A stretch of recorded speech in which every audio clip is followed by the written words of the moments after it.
And welcome to another magnificent episode of Fate and Folly, the Chosen Ones.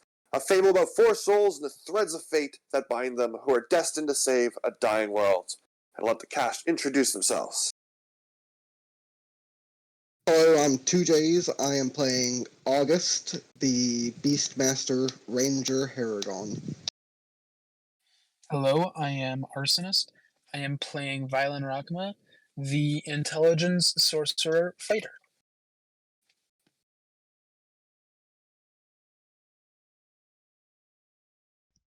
Hello, I am Block, and I will be playing Agathor Gariax, the Illrigger Sorcerer. Half-Orc. And I am Diddy, your DM. So you may notice that Linnea is absent today. Unfortunately, they were unable to make the session. But they will be back next week, so we'll have something in place for them to kind of keep them occupied. A little recap of what happened last time. Agathor managed to steal some of Famine's essence. Linnea now has a dark black/green female dragon named Esmeralda, who has ruby red eyes. The party then spoke with the Man of the Mountain. He thanked them for saving Barbadia and gifted each of them a feat, as well as gave Agathor the Frostbrand hammer. The Man of the Mountain also has commissioned a statue of Agathor and Ballast to be built on recommendation by Violin, so graciously. He told them of Aluminice, a town of tinkers, and then the party explored Frostbite and found some potions, a map of Barbadia, and 800 gold to split amongst everyone. Violin, that means you have 200 gold if you didn't mark it down while you were listening in. The party found Violin in a state of meditation, unable to move, so they had to carry him and Famine to the airship. During their downtime actions, August practiced teleporting. Linnea bonded with Esmeralda, her dragon, and Agathor meditated and harnessed Famine's power to now do Psychic Thunderwave. But then noticed that Lindy is blank-faced and almost empty. The party long rested and leveled up to 10. They finally made it to Illuminace, a town made of metal and run by automatons. This is when they were greeted by CP90X, the diplomat, who brought them to the mayor. They met Mayor Centauri, who requested aid from the Chosen Ones. Some of the droids had been malfunctioning, and she was hoping they could investigate for her. They were brought to the Tinkers Guild and met Guilford, the head tinker. He agreed to make armor for Esmeralda in a wormling form and in the adult form in the future, and then armor for Rocky. He thinks his creations are work of arts, but they have been tracking some abnormal code to a certain worksite. The party investigated the worksite, and Agathor started to help out the droids there. And that's when a random automaton attacked him and the party. And Rocky and Esmeralda almost single-handedly destroyed the droid together. And then the party found a card for Nuts and Volts, a droid cantina. That's where they met Sparky the bartender, who told them that the droids are also worried about the malfunctions because they don't want humans replacing them. The droids like their work, and it gives them purpose. He told them of a tinker in a wheelchair that comes by to do black market upgrades.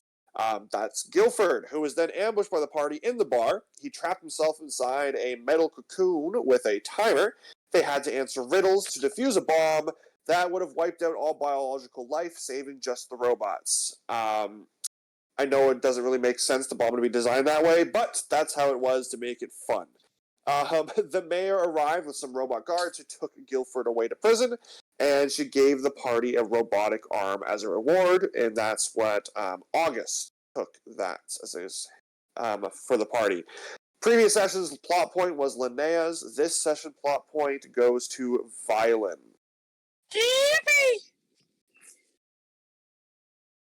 So we open up.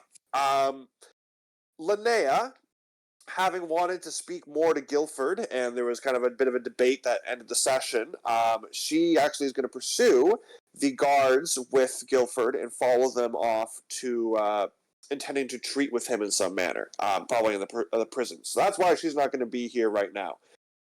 The rest of you, basically just August and Agathor, you two are just in the bar.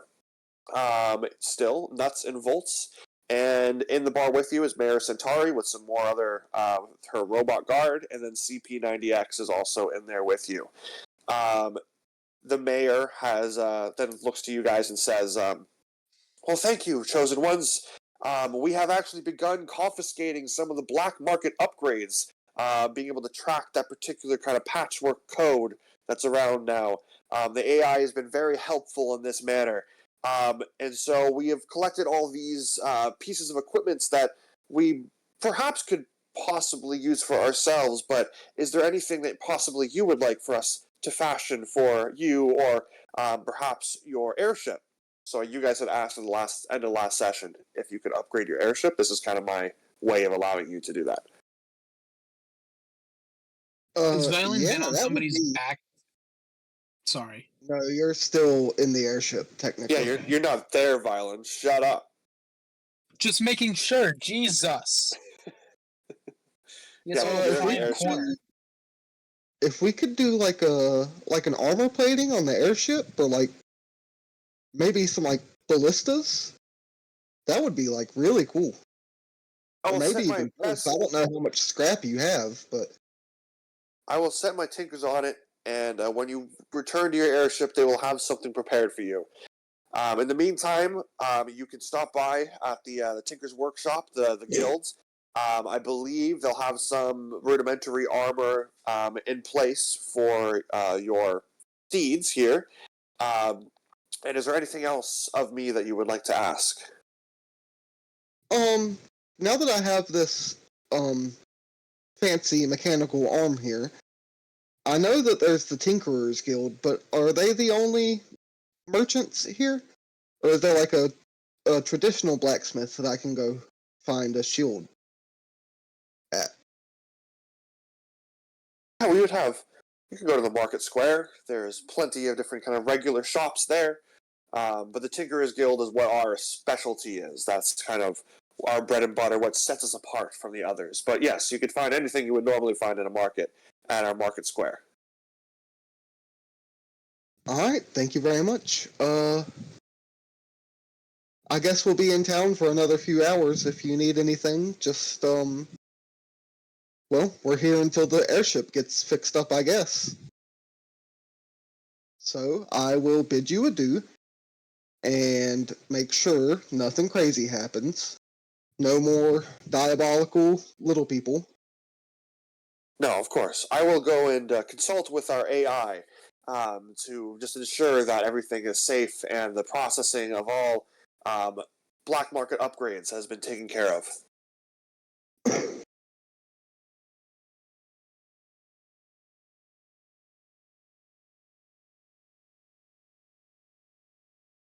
Agathor, is there anything else you wanted to contribute to the mayor? With the mayor? He's not at the computer right now. Check Discord.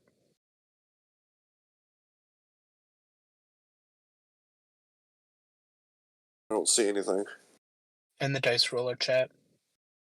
Why would he type something in there? Because he's a fool and a buffoon.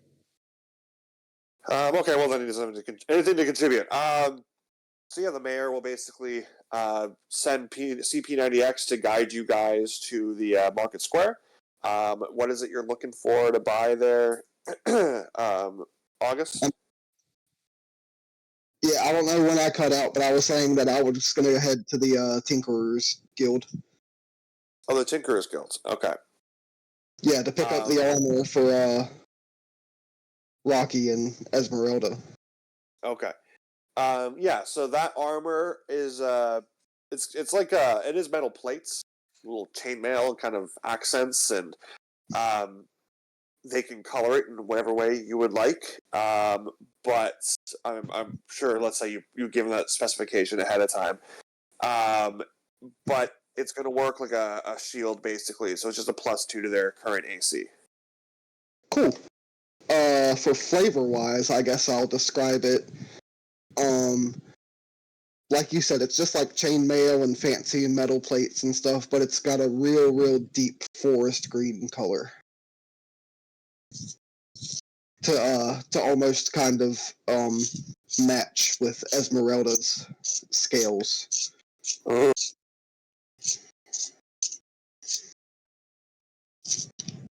And I'm sure Esmeralda will figure out that after. I guess while I'm here, who's the new? Have y'all appointed a guild master already? They all kind of look around and shrug. It seems that it's probably still up in the air, but they all kind of are working together. Okay, well, I just wanted to ask somebody if y'all had just like a spare shield laying around that I could purchase, maybe, for saving the city. No, not bragging or anything. I am extremely humble. Just a humble little rabbit. Roll me a persuasion. I bet I'm really bad at that.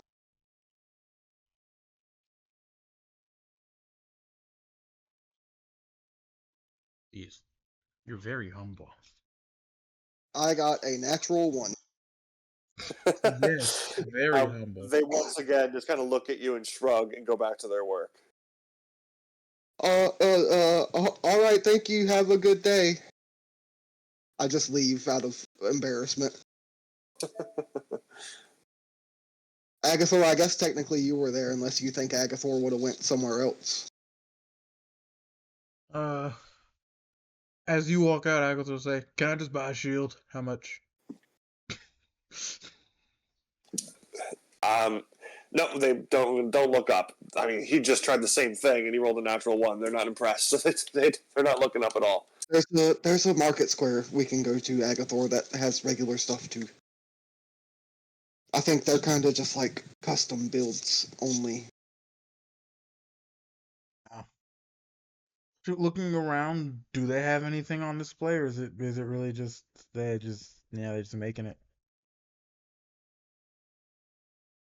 No, it's like this is not where you get your armor, where you get your shields like that. It is beyond that. Ah. All right, They are too good for that, simpleton.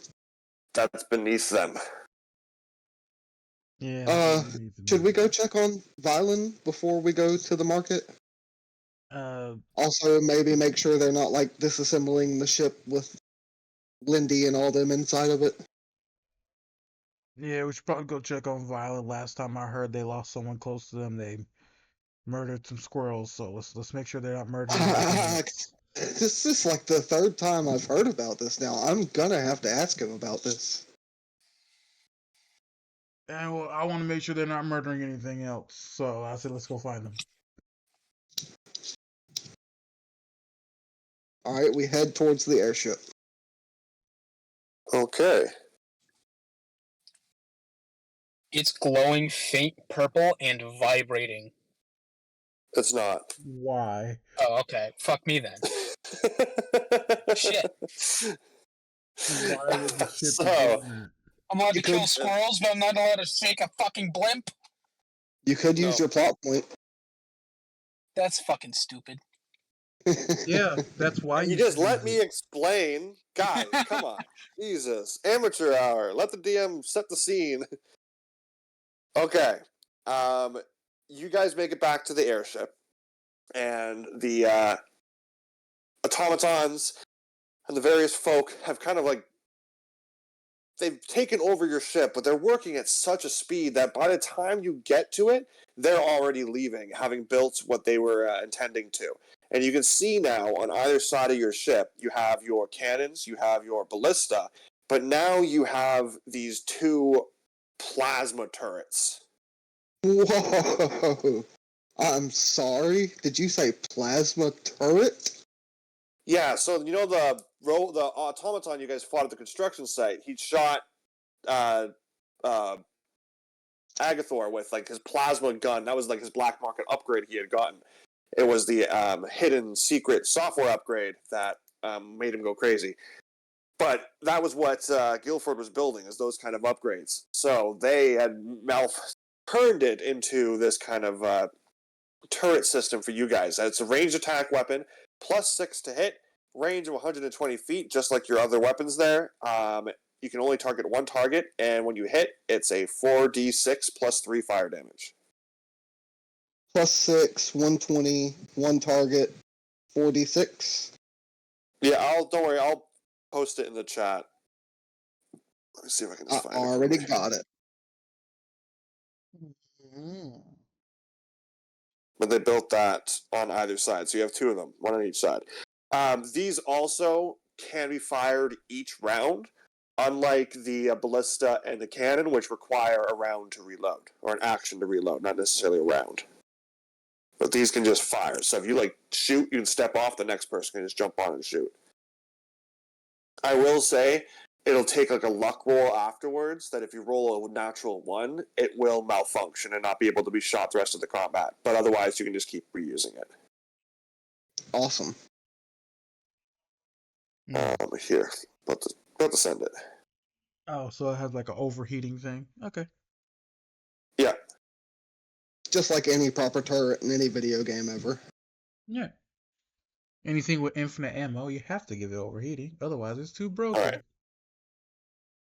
All right. Yeah, so they all leave, and you guys go up onto your ship, and you take a look at your new gun. It's really cool looking. It's really exciting. But no Violin. Oh. Violence not here. Violin is not here. August. You take a look in Violon's bunk, and you see painted, presumably in blood, on his wall is the insignia of the Wildsbane. Aw, son of a bitch. Immediate survival check to look for, well, the first thing I'm gonna do is look at Agathor and say, trouble. Mm. And then roll survival to see if I can, see some trap. Okay. Yep, you can do that. I got a, 26. Okay. Agathor, you can roll me a perception if you would like. Yeah, so I was gonna once I heard troll, I was gonna rush to the top of the ship so as I can, like just look around, see if I can see anything going on from afar.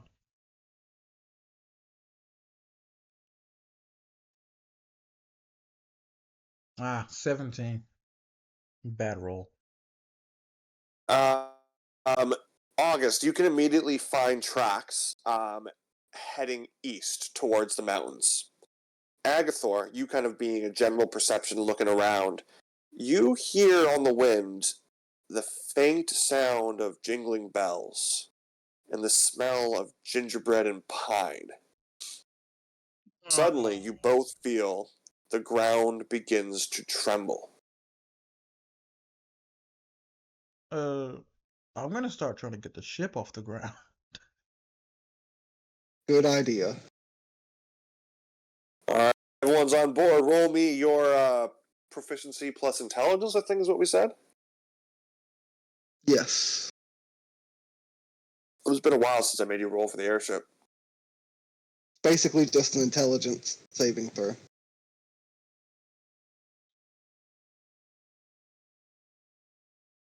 But do a good job. Okay, Agathor?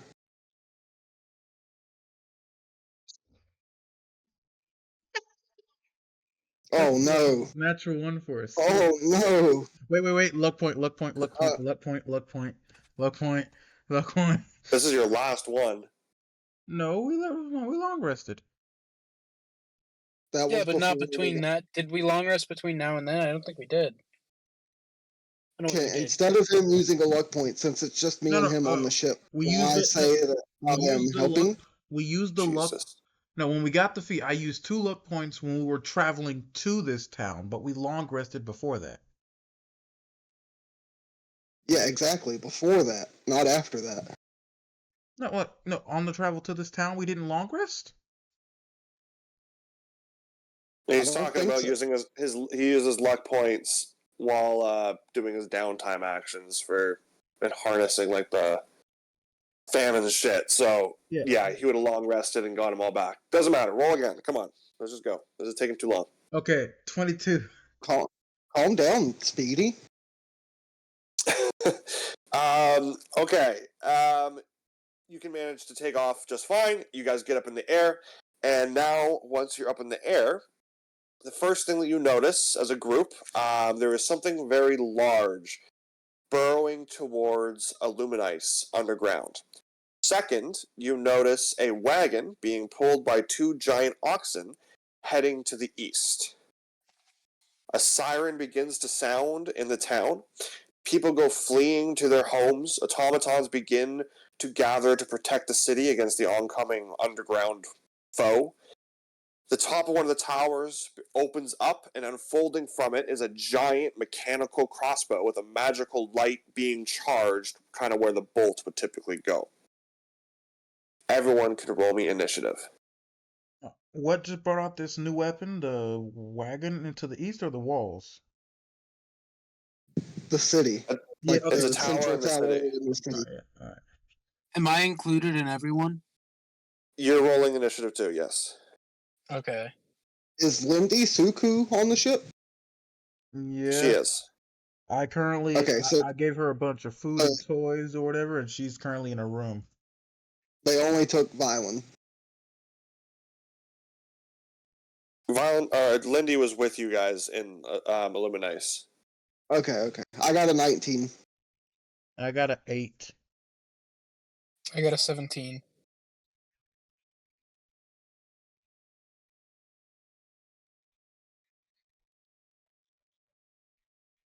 Okay. What'd you get, Diddy? What did I get? Yeah, what'd you get? Mm-hmm. Yeah, what'd you I'm get? not telling what I got. No. Touche. Fair.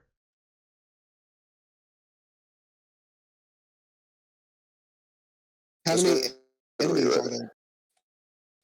That'll be revealed in time. Touche. So August, we're 100% letting Violent handle himself, right? Wait, who got the 19? I got 19. Jesus, like, why did I put that in the wrong spot? Trying to make me go last? How dare you? He doesn't want you to end the fight before it even starts. I have the power of gods and woolly mammoths on my side.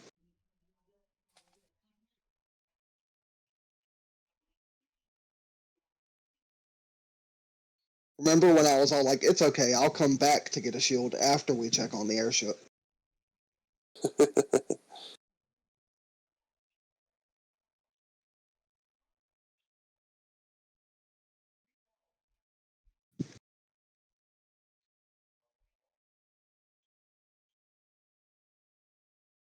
Come on, Diddy, hurry up. This is taking too long. Let's go. Let's keep it moving. I'm trying. I gotta rewrite it.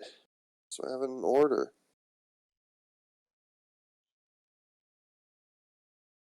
I was just being a smartass. Okay. All right. So you guys, you see this massive underground something approaching the city. Sirens are going. People are in panic. Robots are running. It's combat time. You guys are currently floating in the air. Now this is way in the distance. Something's coming where you can feel it, so you know it's big. Also, the oxen are way in the distance and getting further from you, whereas this underground thing is coming closer to you. You also got to remember, Linnea is still in the city. She's in the jail. She'll be fine. Yeah. Question: All how right. far are these oxen? The cart going to the east. How far away? Very If far. I Very can far. go, I'll decide that.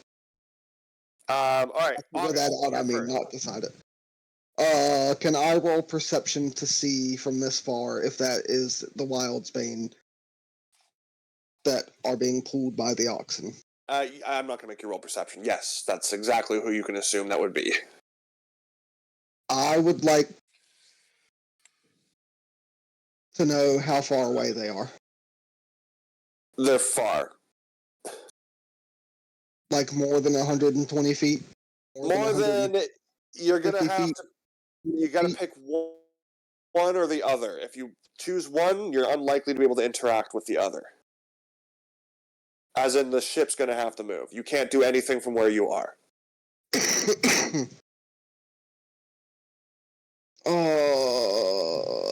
They will let Violent fend for himself. He's strong. There is technically no.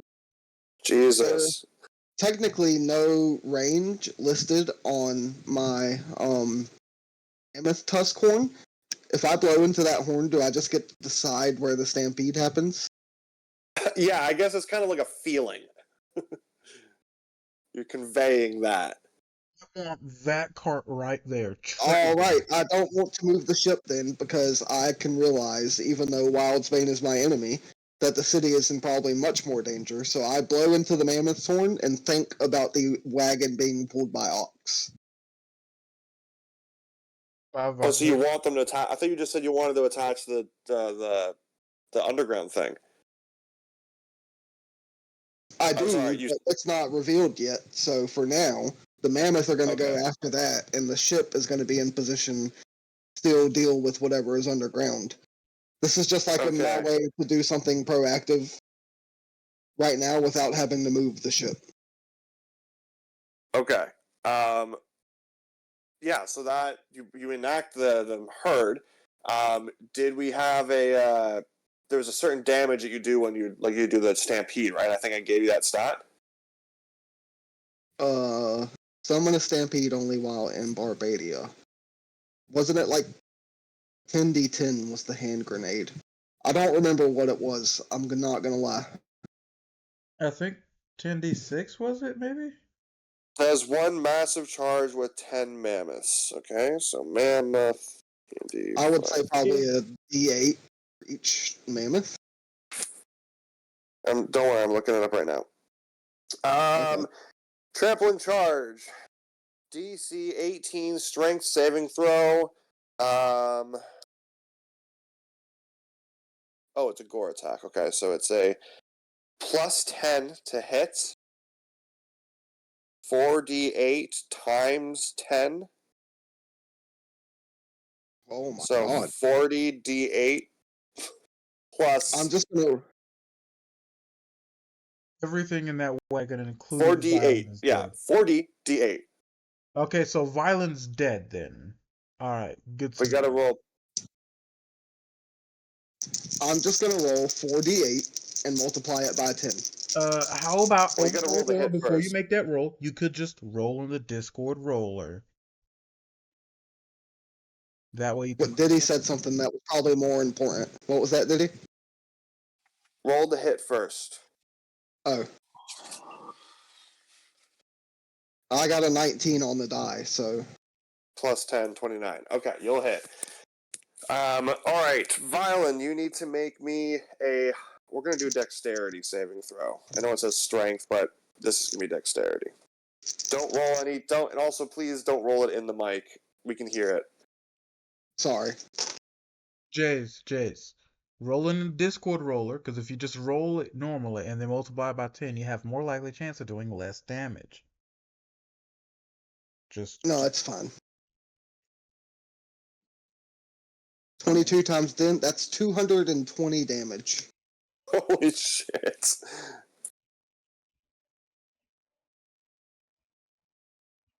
You said 40d8, right? Okay, fair.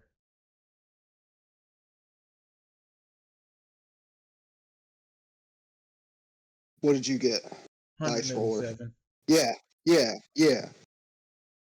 Yeah, but that's my luck. What about your luck?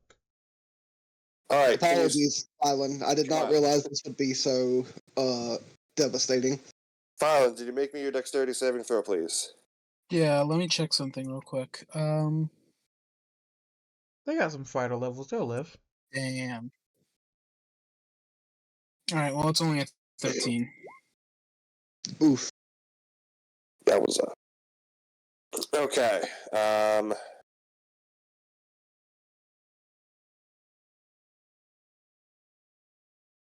Is that enough damage to kill Violin outright? Yes. Yeah. A fucking cool. In what world wouldn't it be? The world where you have fighter levels? I'm gonna kill you outright. Not August, but Jays. I'm gonna come in your home. I told you, so Violent's dead then. I did say that. Violin has plot point. He's not gonna die. I mean, that is also true. That's true. I don't even. All right, stop. My turn now. I didn't know why I was just rolling all their saves, because it was either they save and take full damage, which they die. Oh, sorry, they don't save, they take full damage and they die, or they save and they take half damage and they still die. So I don't know why I was rolling for all of them. Including the really cool oxen, who weren't actually bad guys. These guys are poachers, remember? So they also just get trampled to death. Violin, unless you use your plot point in some good fashion, I'm sorry, but this is probably going to kill you, or at least what is the severely maim you. I at least know the situation. I don't know what's like. All I've been told is do this or die. I don't know what situation Violence. True. All right. Let me. I had something written. Let me set the stage. I didn't expect that. Actually, you know what? I'm lying. I did have a thought that this could very well happen to the wagon. I thought, there's a chance that the mammoths could come charging in, but I thought I would have already introduced you by now. But you rolled lower on the initiative. So, Violin, you had your whole mini session getting involved with famine and getting stuck in some kind of weird torture chamber of psycho energy. You came back into reality having harnessed his power. And as your head begins to clear, you hear a familiar voice in your head, that of Druid Dillman. Hello, chosen ones! I bring you grim tidings. First, your supplies are on their way to Quelia, as requested. However, I fear things have gone very bad here in Finvar. We will no longer be able to assist you on your journey.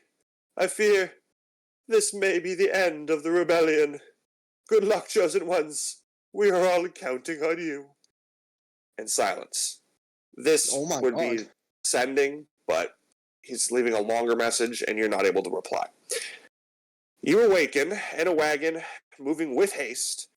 Your hands are bound, and so are your feet. And aboard this vehicle are 4 wild bane poachers, and you know that it's being pulled by looking ahead by these 2 giant oxen. You are out in the open sky. You have no idea what happened with your friends. Last you saw them, you were back in Frostbite, talking with Famine, and then you hear this thunderous stampede heading towards you, and this loud, bellowing, triumphant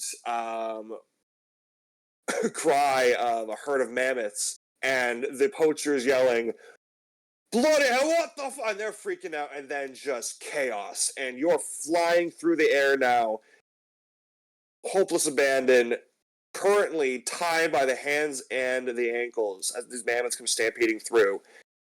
Everything around you is dead. The oxen, the people, the wagon is literally splinters. How on earth does Violence survive this? Great question. So, because of my racial feature, I can cast Misty Step without needing somatic or verbal components, which I've done multiple times. So, Violet, the same silvery portal that opens up into this strange cosmos, is going to appear right below Violin, and then it's going to appear right on top of the lead mammoth, and Violin just plops down and Do my binds come with me? I would say, yeah, that they would. So you kind of you'd have to land like side saddle. That's fine. I can ride a mammoth side saddle. At the very least, you didn't die, so that's the purpose of that. I'm gonna turn to one of the mammoths. I don't suppose you could help me with this, could you? To one of the mammoths? Yeah, one of the mammoths. We can resolve that on your turn. Now, just to let everybody know, that wasn't reckless abandon. I knew Violin had plot point. And probably wasn't gonna die. Don't make yourself look good. This is an assassination attempt. It really was. And now it's back to your. Now it's not. No, it's your turn. Oh, that was it for me. I'm just gonna ready for whatever's about to pop up under the ground. That's Okay. hilarious. Well, next in the initiative is this underground whatever that's coming towards you. And it's moving fast despite being so large but also underground, burrowing towards you guys, and then it erupts from the earth, a gargantuan monstrosity of fire and brimstone and magma. It is a massive magma worm. Mm-hmm.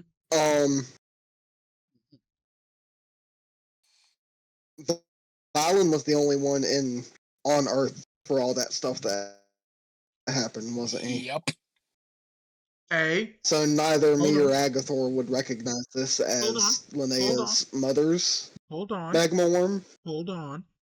I grew up in hell. That's a good point. That doesn't mean that you knew I may not Linnea's know it's her mom. mother's worm, but I may know what this worm is. Yeah, no. In all fairness, Linnea's mom has been referred to as royalty.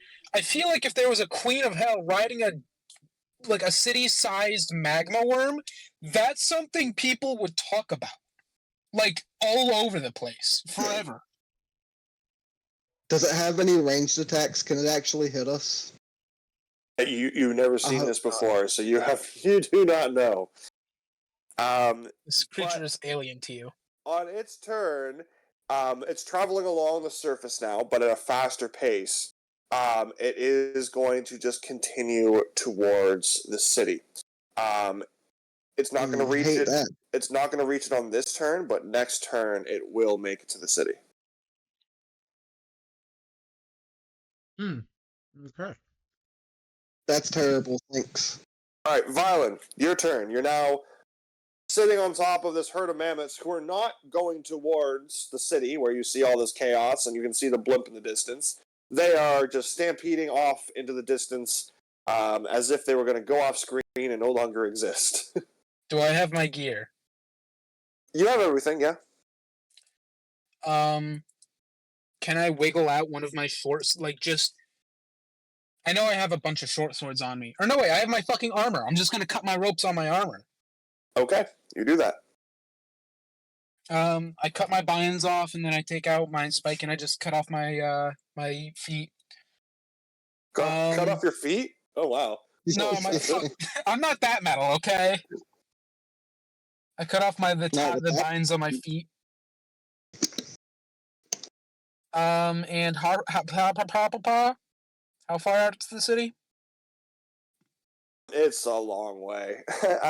I was making it so they had to. Rounds long way? Multiple rounds long way.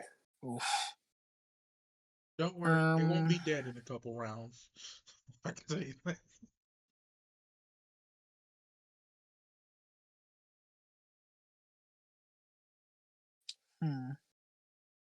You can do it.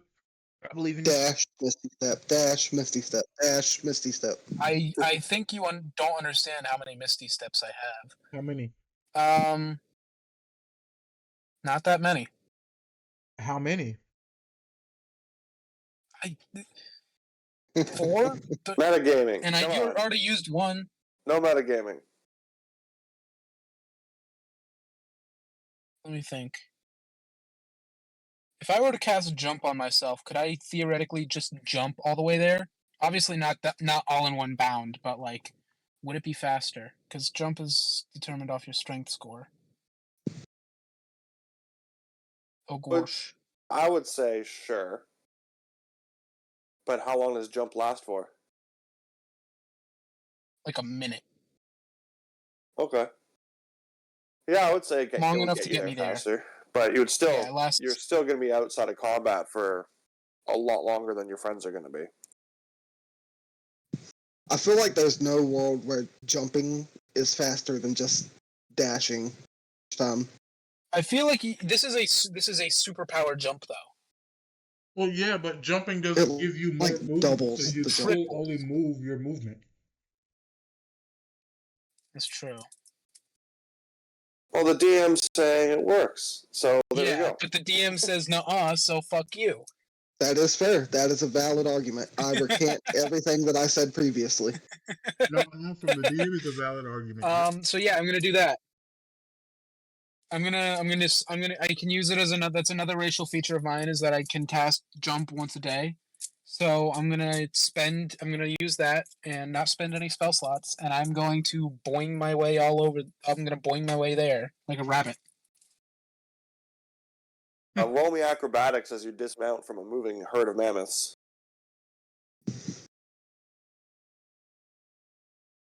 I'm gonna use mystical guidance as a 21. What's a Okay. mystical Yeah, you do it with If I fail a spell, or if I what's it called? If I do poorly on an ability check, I can spend a sorcery point to reroll.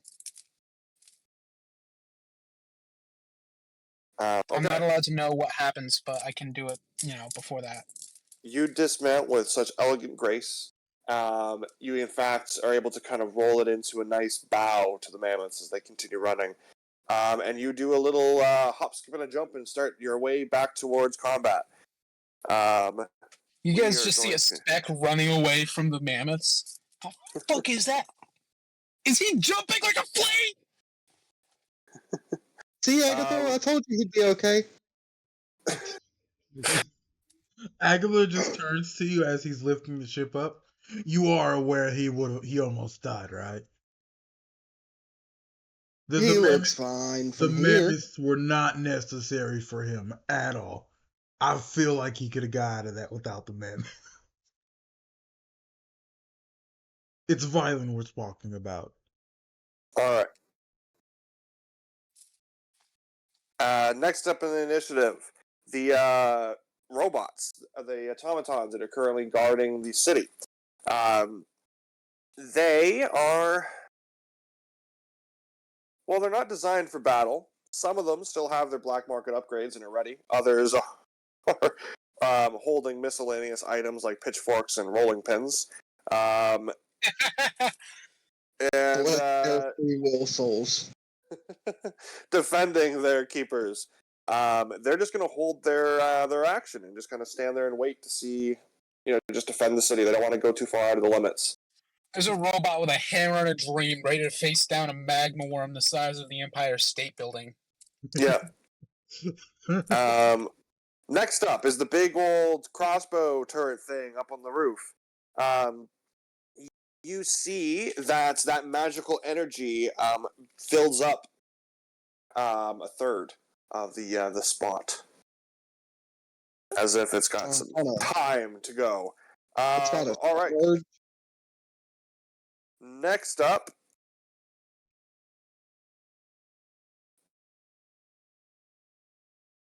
we cut to the desolate landscape, splinters of the wagon, and this beautiful land, and you see like a little fox kind of come scurrying in and scurry over, and there's a finger from one of the poachers, and he picks it up and runs away and goes feeds his family. As we zoom out, we just see desiccated corpses and organs galore, and just blood and viscera all over the place from this absolute devastation that happened. And that would have been the poacher's turn, but they're all gone. So, Agathor, your go. In retrospect, it probably would have made more sense to go after the magma worm. But you were right. They were underground, so there was going to be a severe disadvantage there. Yeah, that, and also I can honestly say, I'm pretty sure August would be more okay with killing two bison-looking things rather than an entire herd of mammoths charging into a magma worm. So fair. I feel like August made the right choice. If you're using it, it's better to kill the two animals than the entire herd. All right, it's me, right? All right, so here we go. All right. Firstly, does this ship have a do you always have to be at the steering wheel to keep it in the air, or can it just idle in the air? We've kind of always had it where someone has to be at the helm, or else the DM can kind of just have free will with it. Well, all right. How far down is this It'll thing right drift. now? Like, how far below Is is this this thing? what? How far down below is this gigantic worm? Colossal, I mean. Sorry. I think he's asking how far away is the worm, but you keep cutting out right before you say worm each time. Oh. Oh. How far away is the worm? Every Oh single my god. time. Every single your Okay, computer doesn't hold like on. W's. Hold on. I know what you're trying to say. It's you're gonna have to fly the airship an entire turn to get there, including its dash. Hmm. Uh, that's. I need feet, Diddy. How far is the worm? How many feet is It's the worm away? a dash distance away. The ship can move like 120 feet, I think, if it dashes. So that far away, or more than that. I don't know. I should have wrote down the ship stats, but I never did. Speed of the ship is 60 feet, so Yeah, you'd be within dashes. not you.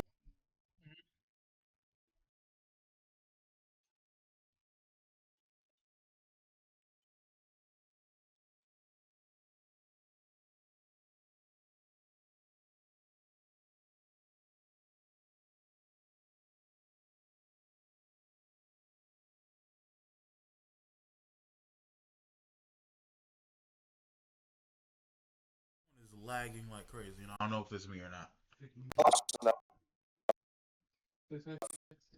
To when your next turns, shit can happen. Where you can just float. All right. Then I am going to move the ship 60 feet closer. Then, uh, I am going to quickly peek over the edge of the ship, and I am going to fire a chromatic orb, which is 90 feet.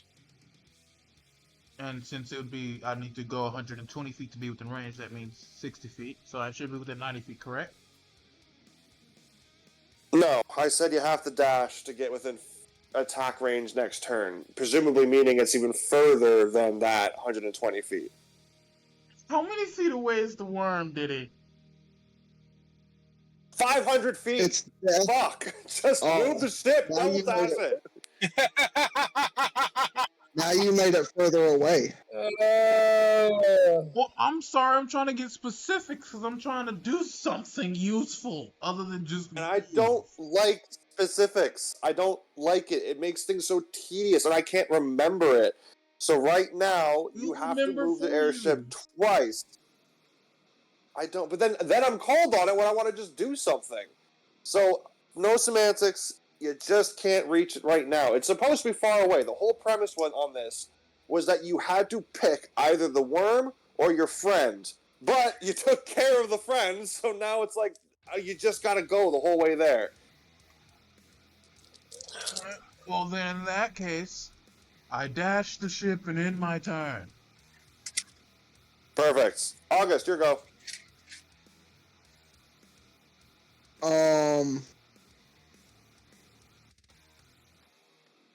How high up did you take the ship when we took off, Agathor?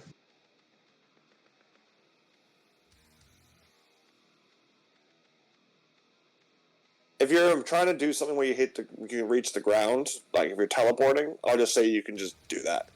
Because if I haven't been specific, it's only fair that you can just now at this point you're within range to do whatever kind of action you would like to do. Okay, I'm going to but then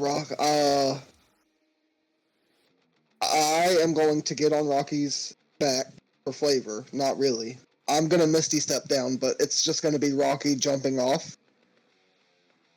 But since he can't Misty Step, technically he's gonna have to take the fall damage, which would be 3d6 if it's close enough to Misty Step. So I'll just roll that for him real quick.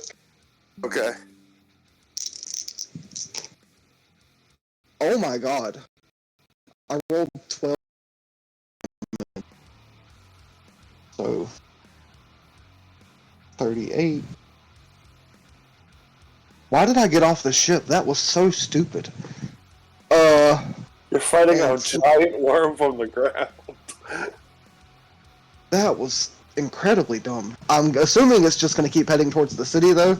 So since I have my extra arm and I don't have a shield yet, I'm just going to take 3 attacks with my bow. Let me see what the damage is going to be. Hopefully not fire damage.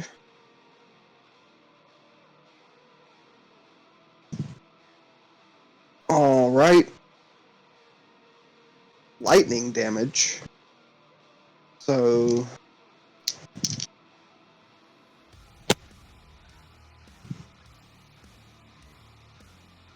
let's see. That is my longbow, a 27, a 25, and a 16. The 27 and the 25 hit. Alright. D8, D6. I don't have a bonus action, so I can't mark it. What damage was you doing? Lightning damage. Which is like fire. Excuse me. Which is like fire, just way hotter. Jays, you're rolling the dice in the ear again. I'm so sorry. It's such a habit. Oh, wait. I have to roll D8s. I hit twice. Oh my god, that's so terrible. 6, 8, 11, 15, 19 lightning damage. Beautiful. This is a gargantuan beast, so you kind of like lose sight of your arrows as they fly in. One of them incinerates before it can even impact it, but the other two find purchase, and you can see these little electrical bolts tremor through, but it feels like it's done. It just shrugs it off like a little toothpick. Interesting. It still takes the damage, but it doesn't seem like it's a lot for it. Is what I meant. Yeah, that's completely fair. I'll move halfway closer because I still have my movement. And I'll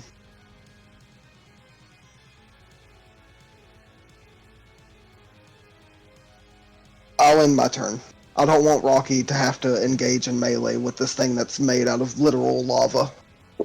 Is Rocky with you, or is he still like right below the airship where he landed? Me and him are both kind of by the air. Oh no, yeah, he's still by the airship around where he landed. Okay. And I'm halfway closer than him. Okay. Perfect. It is the magma worm's turn. Not paying any attention to what just happened to it, it is going to head the rest of its distance to now be at the city. Because of how long it is, though, you still have access to its body where you are. August, you guys, all of you in the airship, you have access. You can attack it from above now. But its head, the dangerous part of it, is now at the actual city. And it... I don't think there's a part of this that isn't dangerous. That is true. It is going to roll... Alright. Nope. What is this? Oh. They have to roll saves. Okay, here we go.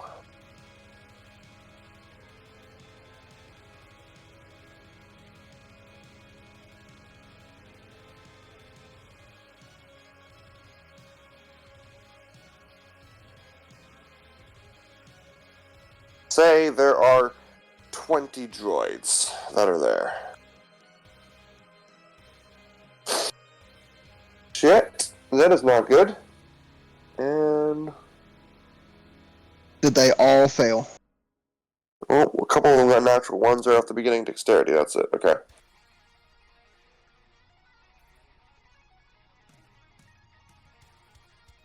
I think we DC, named the oh, shit. episode wrong. I don't think it should be the siege of Aluminice or whatever. I think it should be the destruction of Aluminice. Because the siege implies a chance of defending. Alright. Of the 20 that rolled, 3 of them saved. 17 failed. So 7. And they are going to take...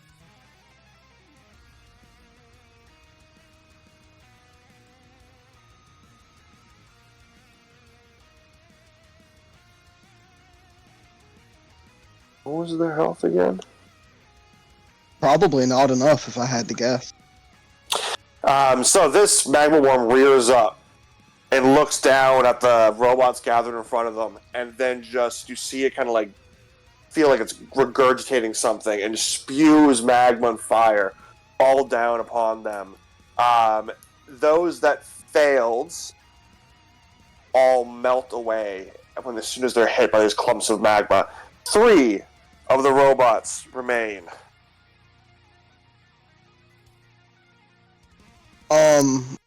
Have we been close enough at any point to see if there's anybody mounted on this magma worm?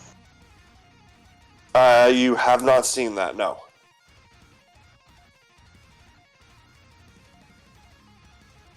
But Alright, I don't that know if that's because we haven't looked or because there's nobody there. That is the magma worm's turn. Violen, you have to use your action and your dash and everything to get yourself closer to the combat. Yeah. I Alright, assumed we were just going to skip over. I just assumed you were going to skip over me until I become until I'm close enough to be a relevant aspect. But yeah. Yes, I'm just letting you know that you're just using your turn to do that. Alright, it's the robot's turn. The 3 remaining robots look in fear around them. You don't know if robots can show fear, but these ones seem to be doing a good job of it. And they flee back into the city. And they disappear from combat.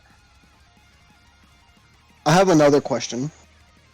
Is the worm, is it taking like a direct path to a location, or does it seem kind of like haphazardly just heading towards the city? Or is it still too soon to tell? It's so big, and the city is not that big, that it is, you can't really tell where it's going in the city. It's at the city. Fair enough.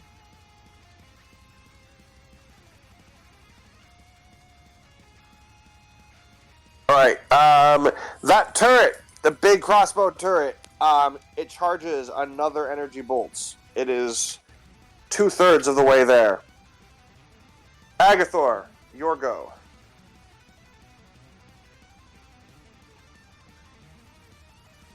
Is the worm still far enough where I have to move and dash for the ship to get anywhere near to do attacks? No, you're close enough. We established that on the last turn that this would make us close enough. Okay then.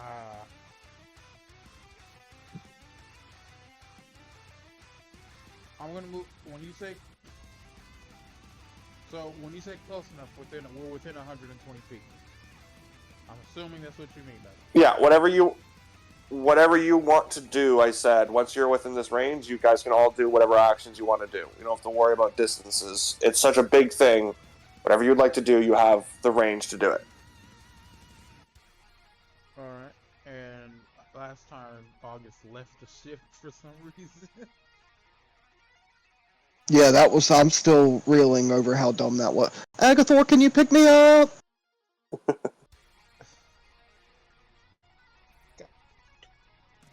Are there any? I'm just kidding. You don't have to pick me up. Are there any NPCs on this ship at all? There's Lindy. There's Lindy.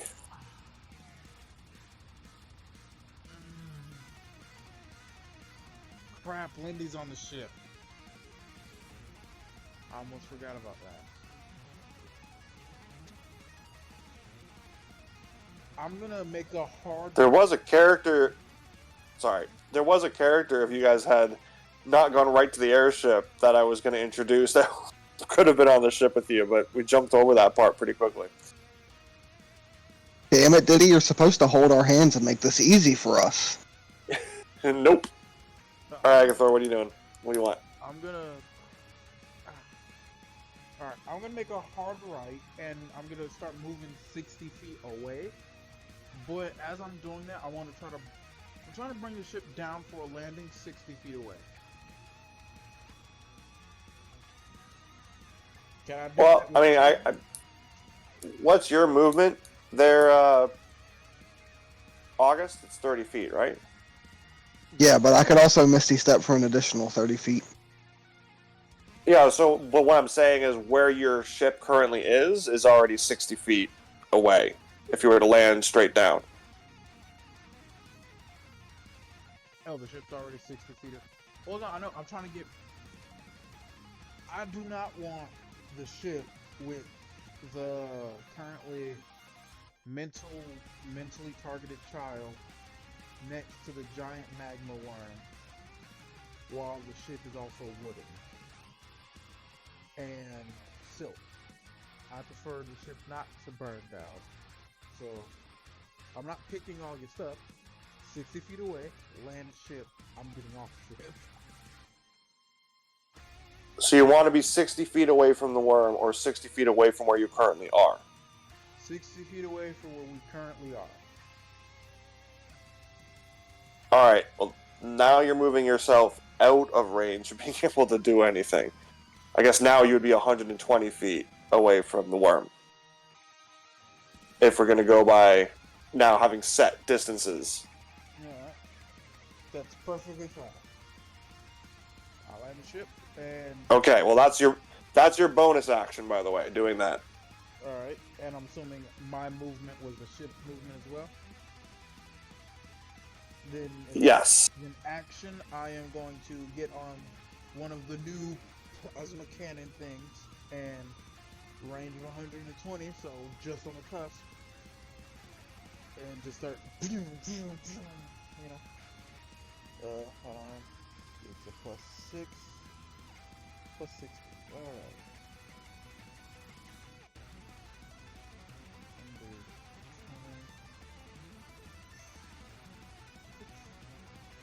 There's a dirty 20 hit. Yes. And does a... Okay, yeah. Well... I'm gonna roll the damage for the first one. And then the gun's gonna malfunction for the rest of the combat for the second shot. Because it was a natural 1 for the second Oh no, already? Yep. Alrighty. 46 plus 3. Wait. I'm stupid. 46 plus 3 fire damage. Yep. Maybe it'll... Did he? Who knows? Oh, does fire not force? That's weird. Did he? Before I even... It's a plasma. Type this out. There's no point in me typing out this fire damage, is there? Nope. Alright, cool. That's my turn. Can we retcon and... What was that? What was that? Can you hear me? Oh my god. No, something's wrong with your mic. They had asked if we could retcon something. I think they're trying to ask if they can retcon my attack or not. And say that he fired a cannon instead? Sure, I'll allow that. Right, so... The gun's still going to malfunction, though. Yeah. And won't be available. Can you hear me better now? Yeah. Yep. So is I was saying, could we say he fired a cannon instead of the plasma thing? I was just trying to be silly and it turned into such a big deal. I'm sorry. I apologize. Please forgive Well, he's me. doing it anyways. Is the cannon different damage? As in, like, dice for rolling? Yeah, it's bludgeoning. No, for rolling dice. Is it also 40 or is it something different? It's 4d12. Alright.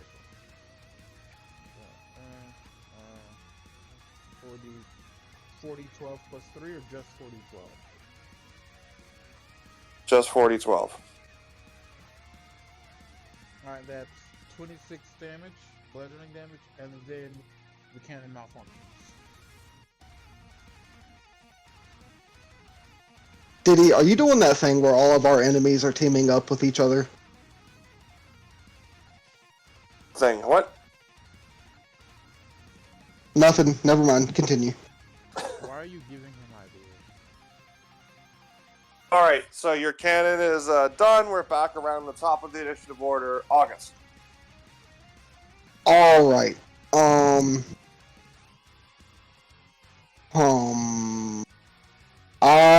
am going to cast Lightning Arrow, which requires me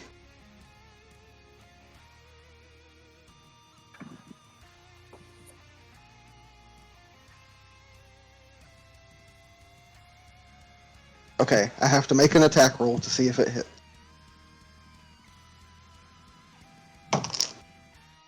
Oh my god, I got a natural 20.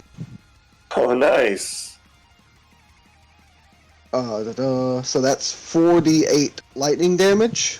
So that is, what, 24 plus 48? Yep. And then your bonus on top of that. Just once. No, it doesn't. It doesn't add the bonus because it's a spell attack. But thanks for looking out. Wait, 13, crits again? 17, 24 plus Normal 17. way. No, max damage roll again. 24 plus 17 is 42. 42 lightning damage. How many dice did you roll? I mean, what was the damage die? 48 because I cast lightning arrow. 4d8. If it's max damage roll again, it should be more than 24. 8 plus 8 is 16. 16 plus 16. 32. Oh yeah, 32 plus 17. Sorry. I was doing 3d8. So it's actually 32 plus 17 would be 45. 55 damage. 32 plus 17 is 49. God, I'm so good at math.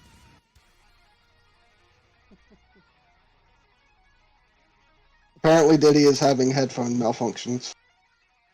Ah.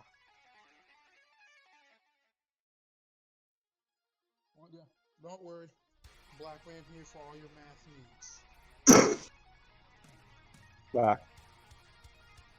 It was a total of 49 lightning damage after a very sad attempt at me doing math. 49. Okay. Sorry, I was getting a glass of water. My headphones fell out of my ear and into my glass of water, so I think they're toast. No, that sucks. It's okay. They're cheap headphones, but yeah, it is unfortunate. I have an ability where that if Rocky doesn't take an attack, I can use my bonus action to give somebody else the help action. So I'm going to send him back towards Agathor and just give Agathor the help action with Rocky when it's his turn again. Okay, just remember to remind Agathor that when it's his turn. Yep, that's it for me.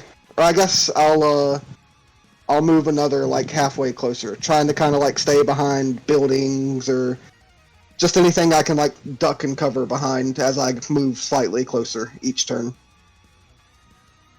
Okay, so you're moving closer to the head now. You're not just at its like torso body type. Well, of a worm. Yep, Okay. that's the end of my turn. Roll me a stealth check. I don't wanna, but I will anyway because you said so. Well, if you don't want it, then that's fine. You can just say no. That makes my life easier. Oh my god, ever since I've rolled that natural 1, this dice has been going crazy. That is a 28. You can see that it kind of twitched a little bit with your last attack, and its head kind of gazed in your general direction, as if there was like this kind of big light purple radius, and if you were inside of it, you would have been seen, but you were just behind like a a lamppost or something, and it didn't notice you, and it kind of looked back towards the city. But it's now the magma worm's turn. What it is since I'm a mostly white Haragon, I just kind of like duck down into the snow. Yeah, I guess there are still banks of snow, but it's pretty much like summertime in Alaska. You know, it's still cold and crisp, but it's beautiful and grassy, and there's like, you know, little copses of pine trees in various areas. This is kind of what Barbadia would have looked around this time of year. I believe you asked that question at one point, is would this be what winter would be like for Barbadia? Like, would this be the typical winter time? And no, it's not. This is technically their summertime. Gotcha. But yeah, there are still some patches of snow in different places. So yeah, you can kind of blend. I choose to believe that instead this is the result of the sheer heat coming off this fucking thing. Oh yeah, no, you're hiding behind it, and it looks away just as the patch melts completely away in front of you, and you're just stuck there, looking frozen, shivering. Both of you Okay. agree that Alaska's beautiful. What do you mean? It is. It's Alaska is beautiful. This worm looking back at the city now, not having any robots in front of it. It's a little too wide for these city streets. So it starts basically chomping down on the buildings near it, and you can see it leaving these big gouged, scorched, melted holes in these buildings. You can see families that were inside as they flee down their half-eaten stairwells trying to get out of the building before it's completely devoured. And there's just rivers of lava now pouring around like moats around the building, and you can see people screaming as they're trying to jump and throw their kids across, and some of them are struggling hard with what's happening. Hey, Am I close enough at this point to see if there's anybody manning the worm? You're like, the thing is, it is gargantuan. So from below, you're looking up. You can't see the top of the worm from where you are. It's like the size of these buildings. So you had a better chance when you're up top to see it. All right, that's the end of the magma worm's turn. Violin, you are almost there, buddy. I do have a question. Yeah. Do I reckon that I could Rods of God this thing? Rods of God? If I were to take the blimp up, if I were to take the Aggie of the Skies up into the sky, and send an object hurtling down at this thing, if it were heavy and sharp enough, the momentum of the object falling at basically terminal velocity, do I think it could pierce this thing's skin and maybe its skull and brain? I mean, your character has the knowledge of multiple dimensions, and I mean, physics exists in all of them, and yeah, I would say that things that can reach that kind of velocity, it would require more time on your part of non-action to get up to that height. But on this turn, you've basically made it to the Aggie of the Skies, but you're still 120 feet after using your dash action and everything to the worm. So next turn you could do stuff, but you're at least at the airship for your next turn. I love the answer that physics exist in every one of them. Okay, I'm just making sure, because, like, I don't know, maybe you would rule, oh, well, you know, it only does so much damage. Well, it's still going to only do so much damage, but it's going to be a lot more than just... Yeah. You know, I'm not going to say you're going to outright kill the guy, but I don't want to discourage creativity. So yeah, I would say there's going to do significantly more damage, but it's an idea. All right. And do I know how... Yep. Can I make a check to see if I would know how high up I would need to fly? It's not so much distance, it's more of expensive time. So it would basically cost you another turn to use the flight dash action, and then I would say another turn of just movement, and then you can do it. So on your second turn of flying, you could do this action. If you did longer, if you did a whole another dash action turn, then did it on your third turn, you'd even more damage. Alright, how much do I... Or can I get in the Aggie of the sky? Can I get in the Aggie of the skies and take off? Well, you can get in it, but you can't take off because that's more movement, Okay. and you've already used all your movement. That's fair. Thank you. Oh, gracious DM. All right, the robot's turn. They are currently, I guess, August, you would know this. You can hear the distinct sound of marching echoing through the street, as you also hear the chaos and screaming of the humans that are currently in peril. Don't As get me wrong. in- Yep. As in, more robots are marching to the front lines. Presumably. There are still other robots that are helping that are definitely not useful in any kind of combat situation, but because there's robots of every kind. But the main ones, you can hear them marching towards you. Alright, it is now the turret's turn. It is going to charge up, and it's fully charged and ready to go. Back to Agathor. It's turn. Oh, damn it! I knew that was gonna happen. Alright. Agathor, don't forget. Whatever you do, you have the help action. Alright, Diddy. I've grown up in hell. Do I know what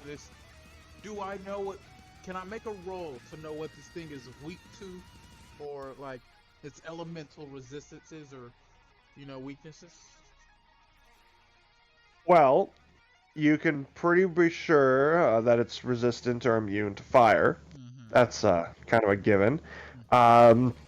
Roll me, I guess, history or nature with advantage in regards to understanding other things about it. History or nature, is there any difference to either one of them? No, but I have advantage.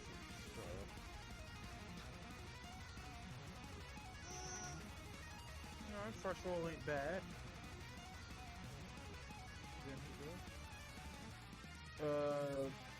Dirty 20. Okay. You would also know that it's immune to cold damage because of how hot it is.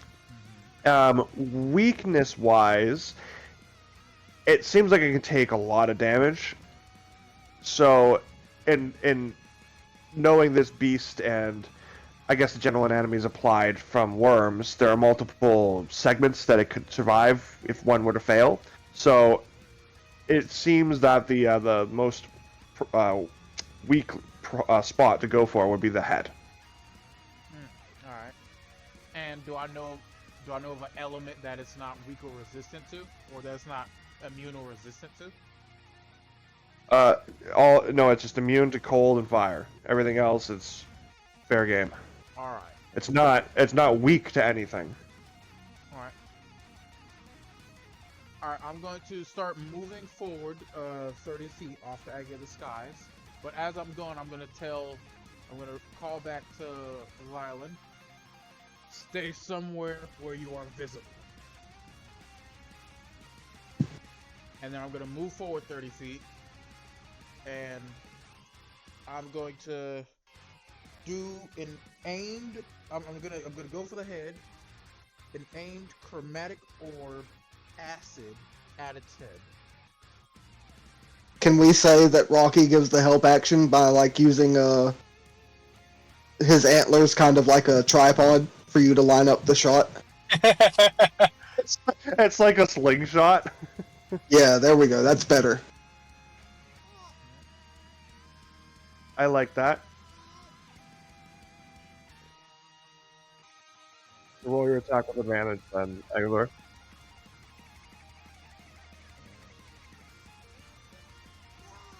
That's a 24 to hit. That hits. Alright, that is... would I have had would the AC have been higher if I was aiming for the head? Because I'm trying to aim for the head. No, AC doesn't change. Alright. Don't try to make this harder than it already is, like we've done several times already. No, see, the thing I'm trying to do is get its attention. So I'm trying to...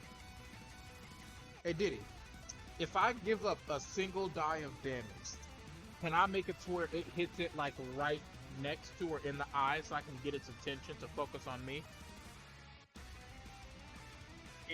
Like when August did severe damage with his critical hit, that it will respond to you if you do a good amount of damage. Otherwise, it won't pay attention to you at all. Ah. That's terrible damage. That's 9 acid. That sucks. That's it? Jeez. I rolled low. That's What's the damage for chromatic orb? 38. Oh yeah, that is pretty bad.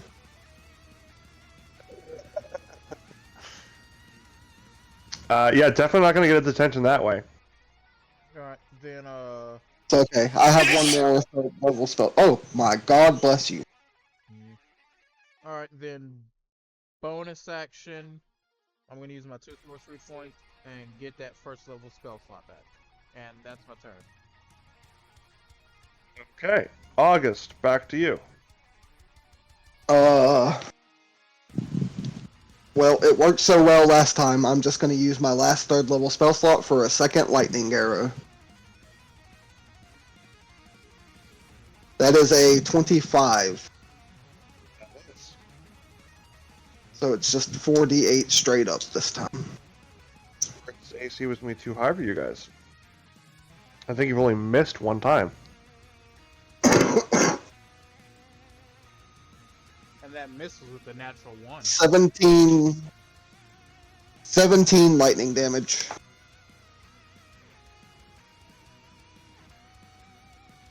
Right. Sorry.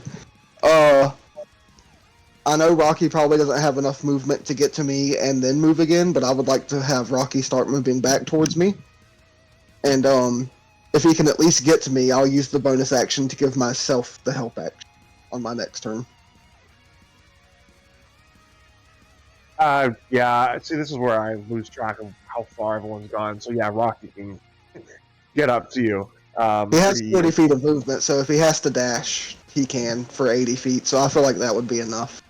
Yeah, that would definitely be enough. So he can get to you. And the way that help works, as long as he doesn't take an attack action, I can still use the help action. So it's all by the That's books. And if you're looking It's for all by the books. if you're looking for current distance, I am currently exactly 90 feet away.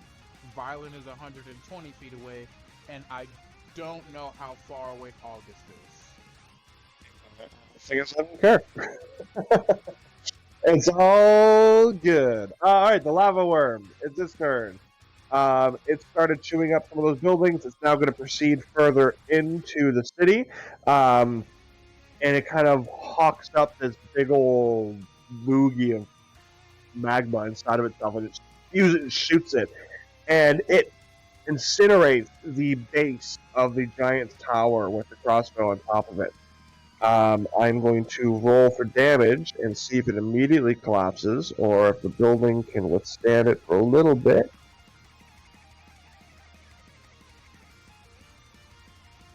Let's see how much health was it. Oof, okay.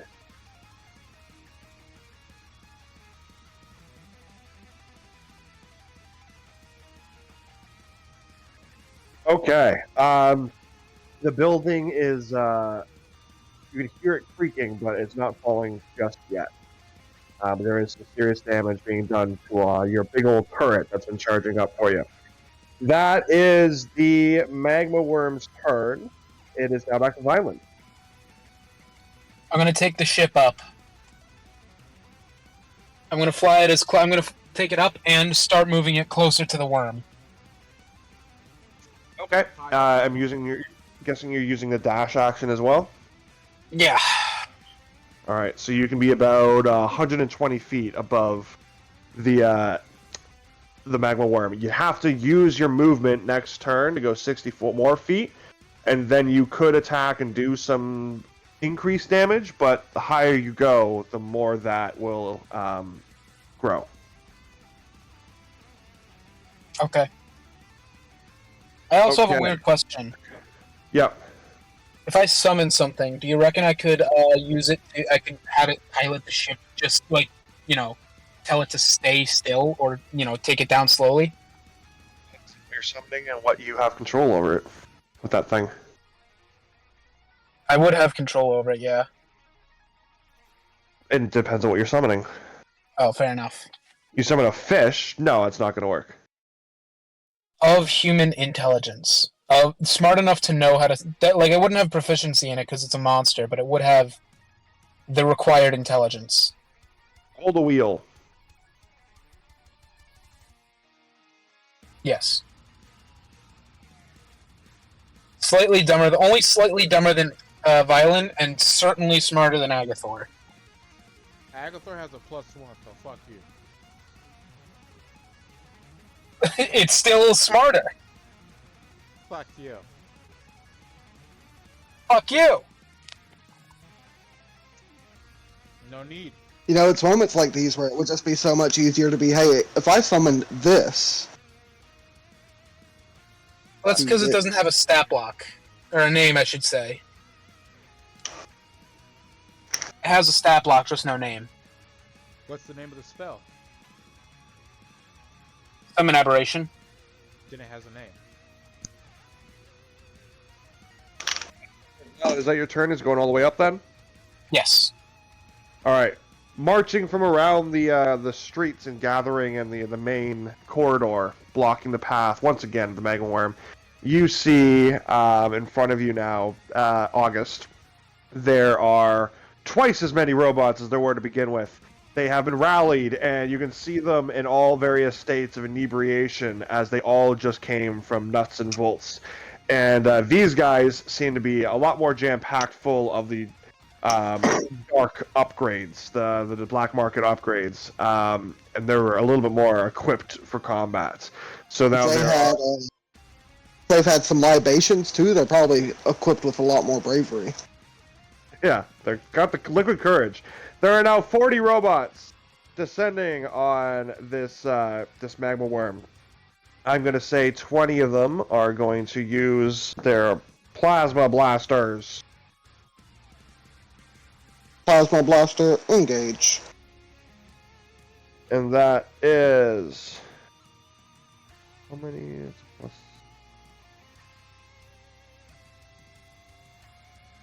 One, 2, 3, 4, 5, 6, 7. 7 of them hit. Are you actually rolling 20 d20s? I'm rolling a simulator thing.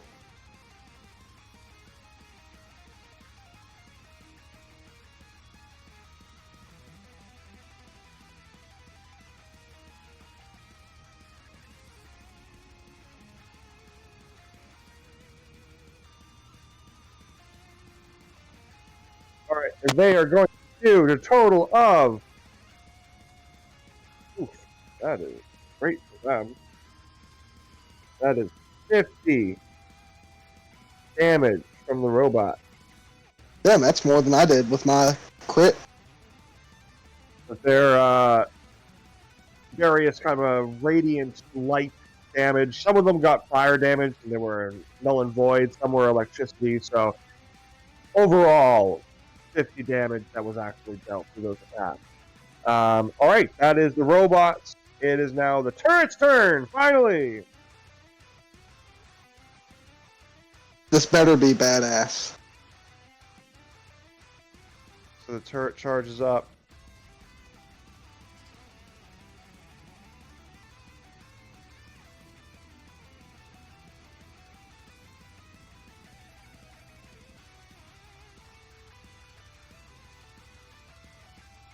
Holy shit. Where did I have the... There he goes.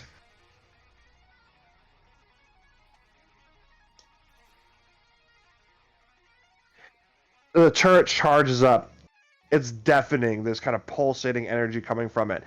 And then, like a giant spear of light and energy, it like pierces through presumably where the heart would have been on this worm, and lava comes spewing and pouring out of it all around. There are people in the streets trying to flee that are getting coated in this magma. The robots, the first entire row of the 40 of them, 20 of them just get melted away immediately with just the sheer amount of magma pouring out in this bloody magma worm. That did 144 lightning, radiance, force, even fire damage, all in kind of encompassed into one kind of big old bolts. And yeah, this thing is severely, severely damaged. How much damage did it do? 144. Holy crap. I mean, it took 3 turns to activate it. Better have done some damage.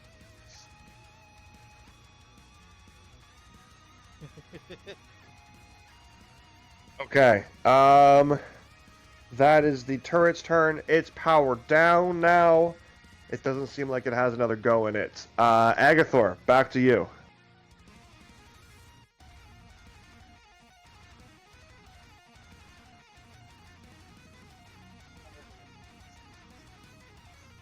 I'm going to move forward. I'm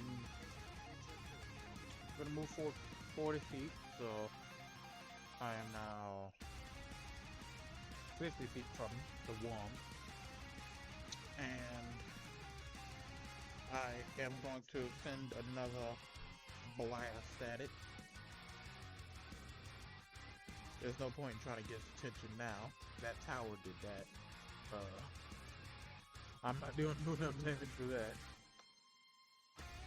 I'm gonna use a luck point for that.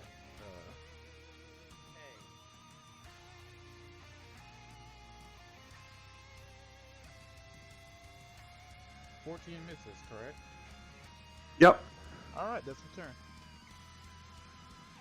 Okay. After the giant bolt from the turret, by the way, the building weakened even more. It's now on its like literal last legs before it collapses. All right. That would mean it is back up to the top. August, your go.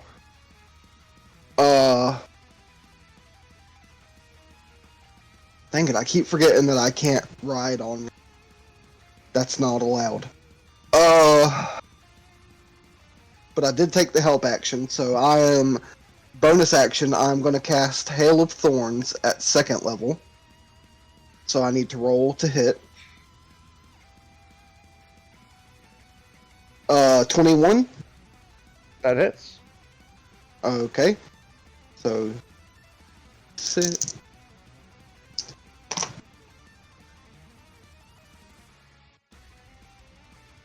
Plus 4 is 13, plus 6, 19 piercing damage, but it also needs to make a dexterity saving throw. Or you could just say it fails because it's so huge.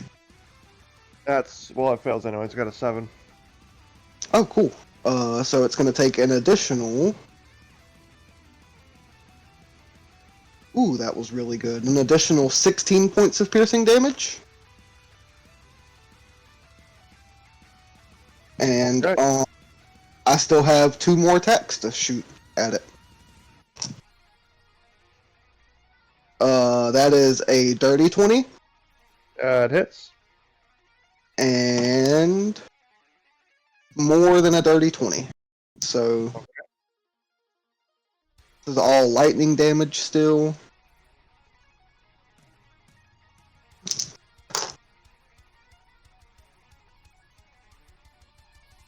Then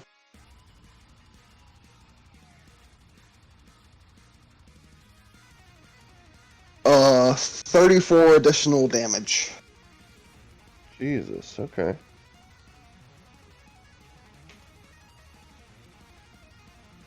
And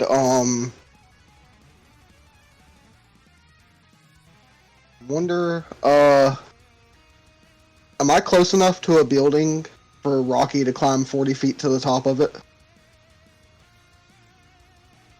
Yeah, he's gonna have to roll something because it's kind of all demolished, falling apart now, and lava everywhere. What if I said he has a climb speed?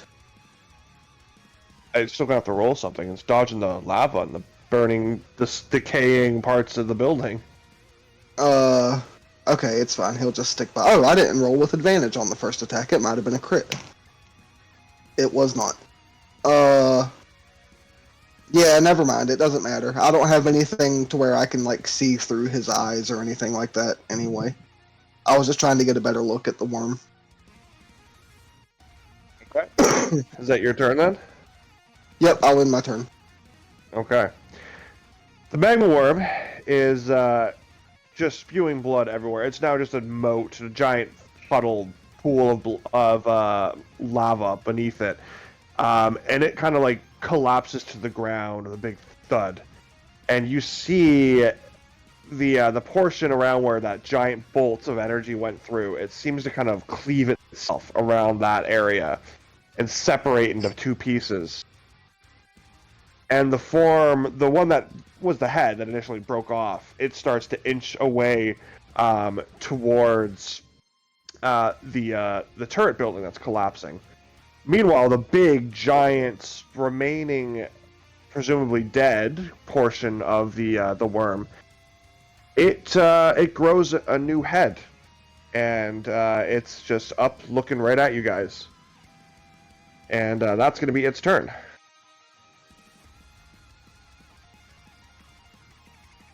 We have to kill several segments of this magma worm. Violen, your go. Yeah, so I have a quick question about Mind Spike. If I were to hand Mind Spike to somebody else, and they were to hit something, and then they handed it back to me, would it still have those charges of psychic energy built up?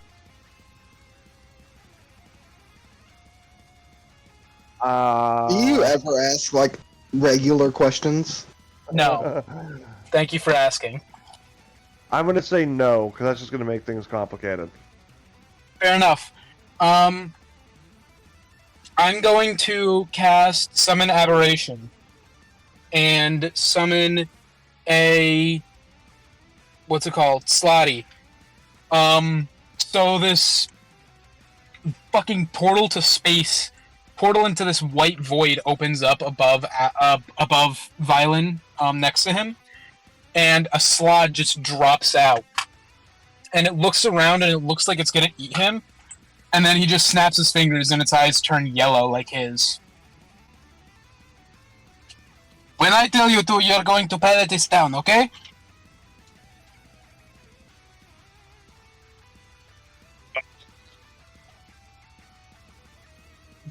What?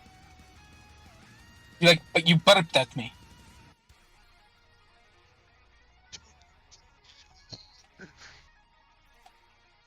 Is anybody else hearing Diddy right now, or am I glitching out? I'm saying, uh-huh. Oh, sorry. And I'm gonna fly up. So you're now Yeah. 180 feet above? Yep. Okay. That sounds like terminal velocity.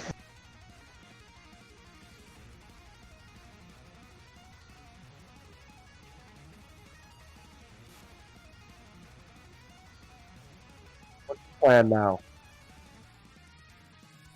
I'm sorry, I cut out. Are you talking to me? Yeah, it's your turn. What are you doing? That was an action. Flying it up. I don't have any useful bonus actions.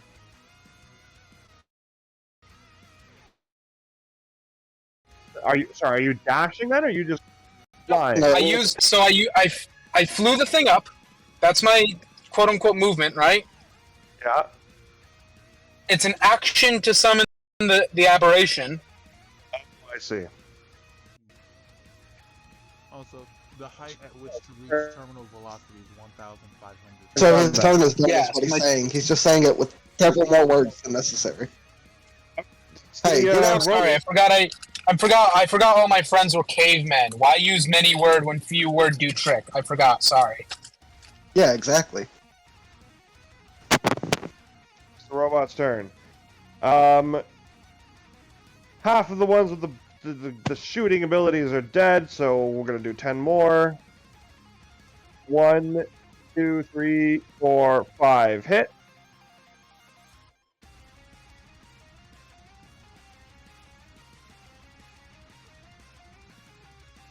Ah, where's the roller? There it is.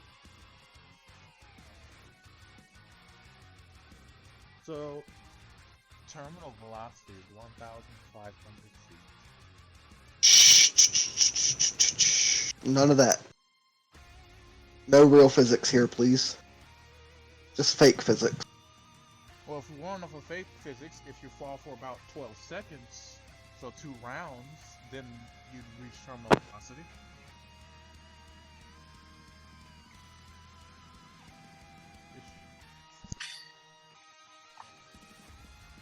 Alright, so the remaining robots are gonna shoot at the tiny chunk of head that's heading towards them, which did not need much more to pop, and it explodes, destroying the remaining robots with a tidal wave of magma, and starts to crumble the buildings around it, as well as the big old turret building, which now collapses to the ground, starting like a cascade of domino effect of various buildings collapsing into each other, these giant metal structures.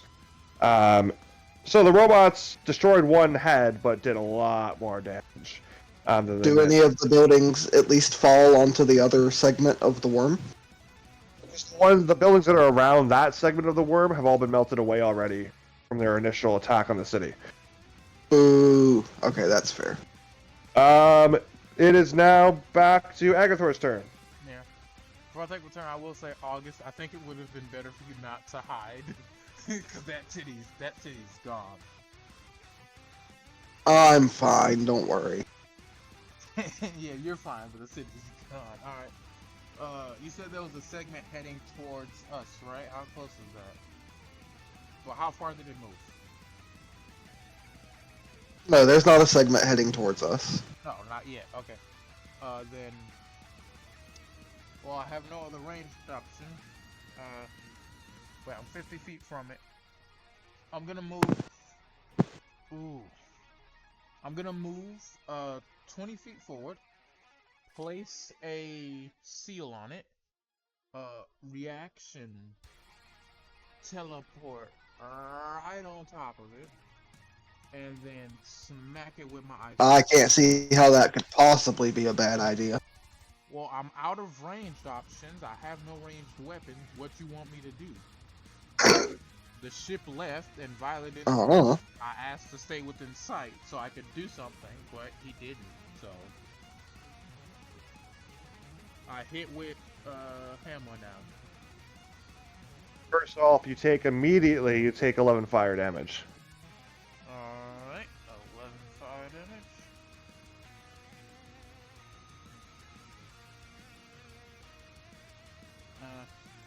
Dang it. I'm gonna use my. I don't think that's gonna hit. I'm gonna use my last luck point because of this hit is crucial.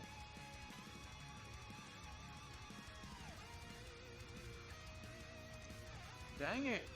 I don't hit. It's too hot on your toesies. You didn't get at least a 20? Nope. That was for my first attack. My first attack misses. My second attack. Alright, that one's a 20 for my second attack. What? Alright, that is 2d6 plus 4. 2d6 plus 4. Oh, I didn't roll it. It takes 13 bludgeoning damage, and I'm not going to roll the ice damage because it's immune to ice damage. But I'm going to activate Marked for Death. It can't attack anything else without having disadvantage unless it's attacking me. So yeah. So none else can be hit. It can attack. Okay. Well, that's not necessarily true. Well, no. It can attack other people, but it has disadvantage. Okay, and I took 11 damage. 103 minus 11, 92. Alright, cool. That's the turn. That's the turn. Alright, back to August. Alright, so I saw that whole thing happen where the heads. Goodness, sorry, y'all. Where the head separated and then the worm still stayed alive. Now that we've fought this thing for like 30 seconds or however long it's been, can I roll like a survival or nature to see if there's a better way to actually kill it? Sure. Because I feel like we're missing something.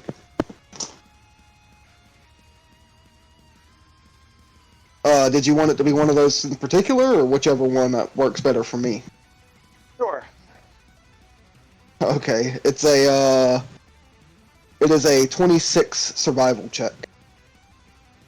Yeah, you guys are doing what you need to do. Oh, okay, so it's an asshole. It's a big giant asshole is what it is.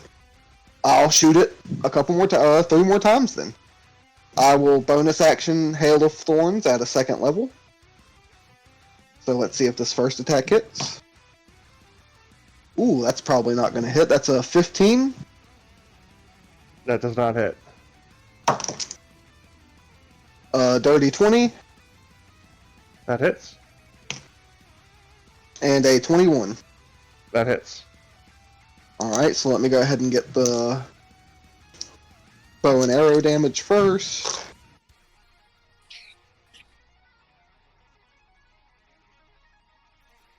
Teen, 27, 31, 37 points of damage from the longbow. And then dexterity saving throw, please. That is a 5. For an additional 14 points of damage. And Okay. I will stay where I am. I don't want to get any closer to this thing, so I'm going to keep taking pot shots at it. Whoever's Mike. shoving their microphone up their anus, can you please not right now? I don't need to hear what an enema sounds like. Sorry. That's I think just. that's you. I don't understand what's going on. Your mic, it's popping a lot. And now it's gone quiet. Alright, it is the Magma Worm's turn. Well, because Agathor so badly wants this thing to attack him, fuck it, let's do it. Can it attack? Agathor. What? Can it attack? Yeah, it's a giant worm, it can just turn around. Also, Agathor, you take, to start things off, an additional 10 fire damage. So do I take that at the start of my turn and their turn, or just the start of their turn or the start of my turn? Well, you took it because you stepped on top of it. So yeah, you'll take it at the start of your turn and its turn. But it's going to turn around. Do that again. It's just going to try to bite you.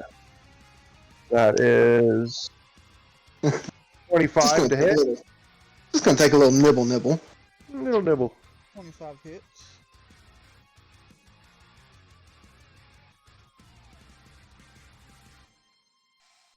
And actually gets attacked twice. So it's going to try to bite you twice. That is, that's a 31 to hit. Am I swallowed by the first? Nah, that doesn't hit. No, it doesn't hit. I see. Well, am I swallowed by the first fight though? Let me just. Why would you ask There's- that question? Because then the second bite wouldn't hit me because I'm not ready to be hit. Yeah, but then you're eaten, which is way worse. Or I could choose not to swallow you on the first one.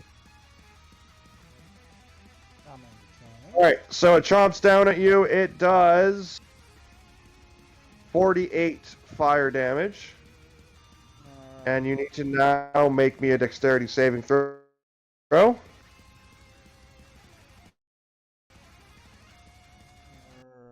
DC 20. That's a mighty high dex save. So we're doing matches now. And then you said dexterity save.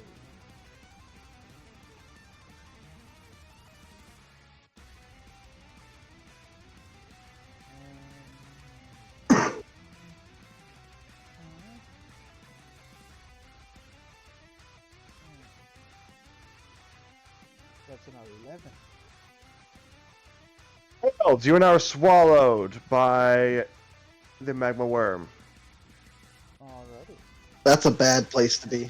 While swallowed, the creature is blinded and restrained. It has total cover against attacks and other effects outside the worm, and it takes 66 acid damage plus 66 fire damage at the start of the lava worm's turns.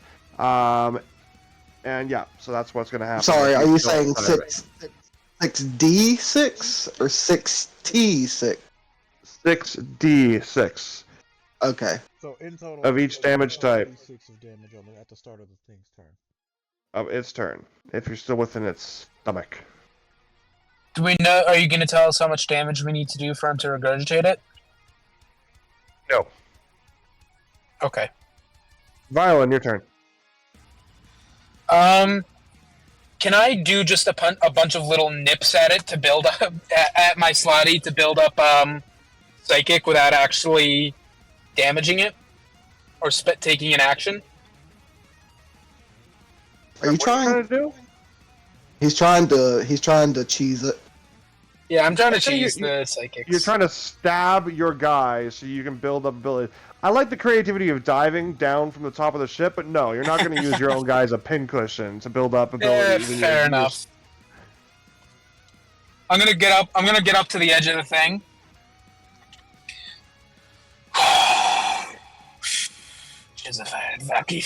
And I'm gonna jump off.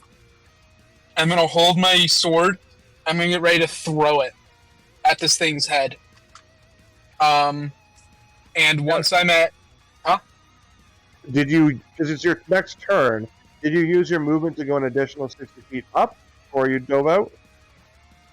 yes. Okay. So you're now 240 feet above Good answer. the head of the worm. And I'm gonna jump off and wait for me to get close enough where I feel like there's no world in which I miss. You know what I mean?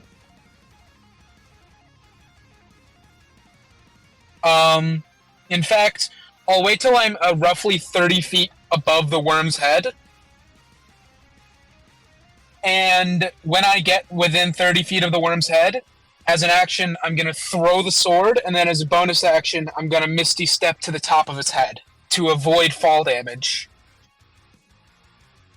I don't think that. Okay. Like that, does it?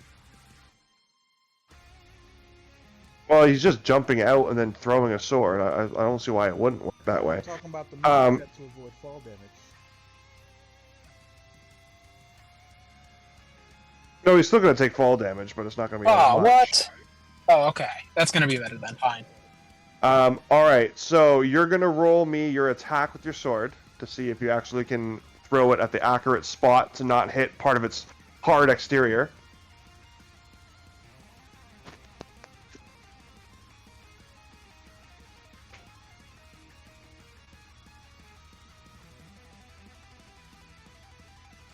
$25. Alright. And can I throw my... I don't remember. Does my psychic damage proc on melee? Can I do that only on melee attacks, or can I do it with this? We'll say you can do it with this time. Then I'm gonna tag that on, and I'm also gonna tag on a d6 of force damage. Okay. Sorry, so what's your damage from your sword?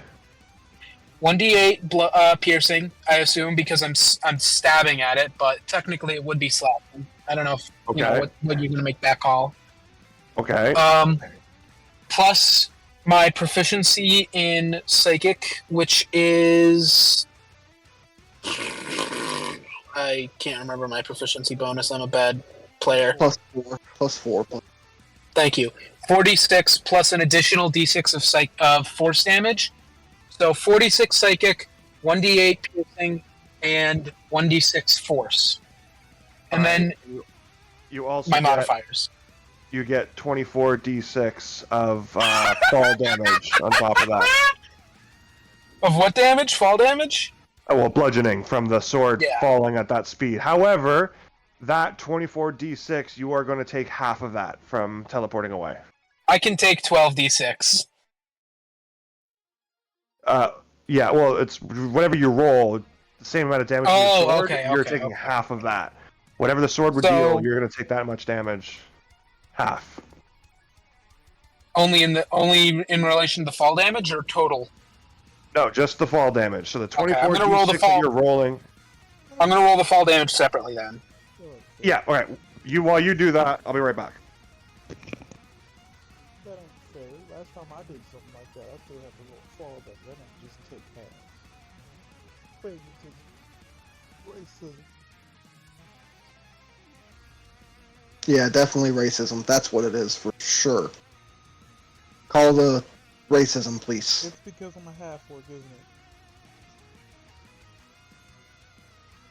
I think racism police is just the police. Which police? No, nothing. I thought that was a good joke, but okay. But racism police is just the police? I mean, I don't know. I didn't know they had police in this world.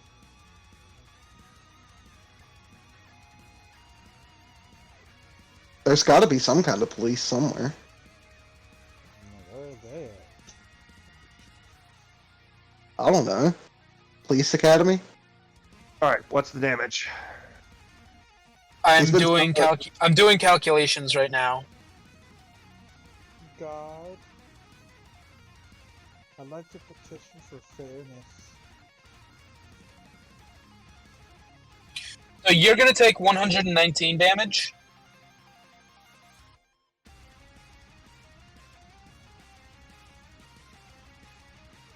And you're taking half of that? No. How much was? Sorry, I'm taking that was 114? 19. 119. 34 of that comes from my sword and the various buffs that I placed on it. And 85 of it comes from the fall damage, which leaves me at 16 HP. Sorry, that was 114 total, including the fall damage? 119 total, yes. 119, yeah, sorry, I keep saying that. That's okay. And you already gave yourself half of what the fall damage would have been, right? Yes. I'm left at Cool. 16 HP. I'm very low, but I live.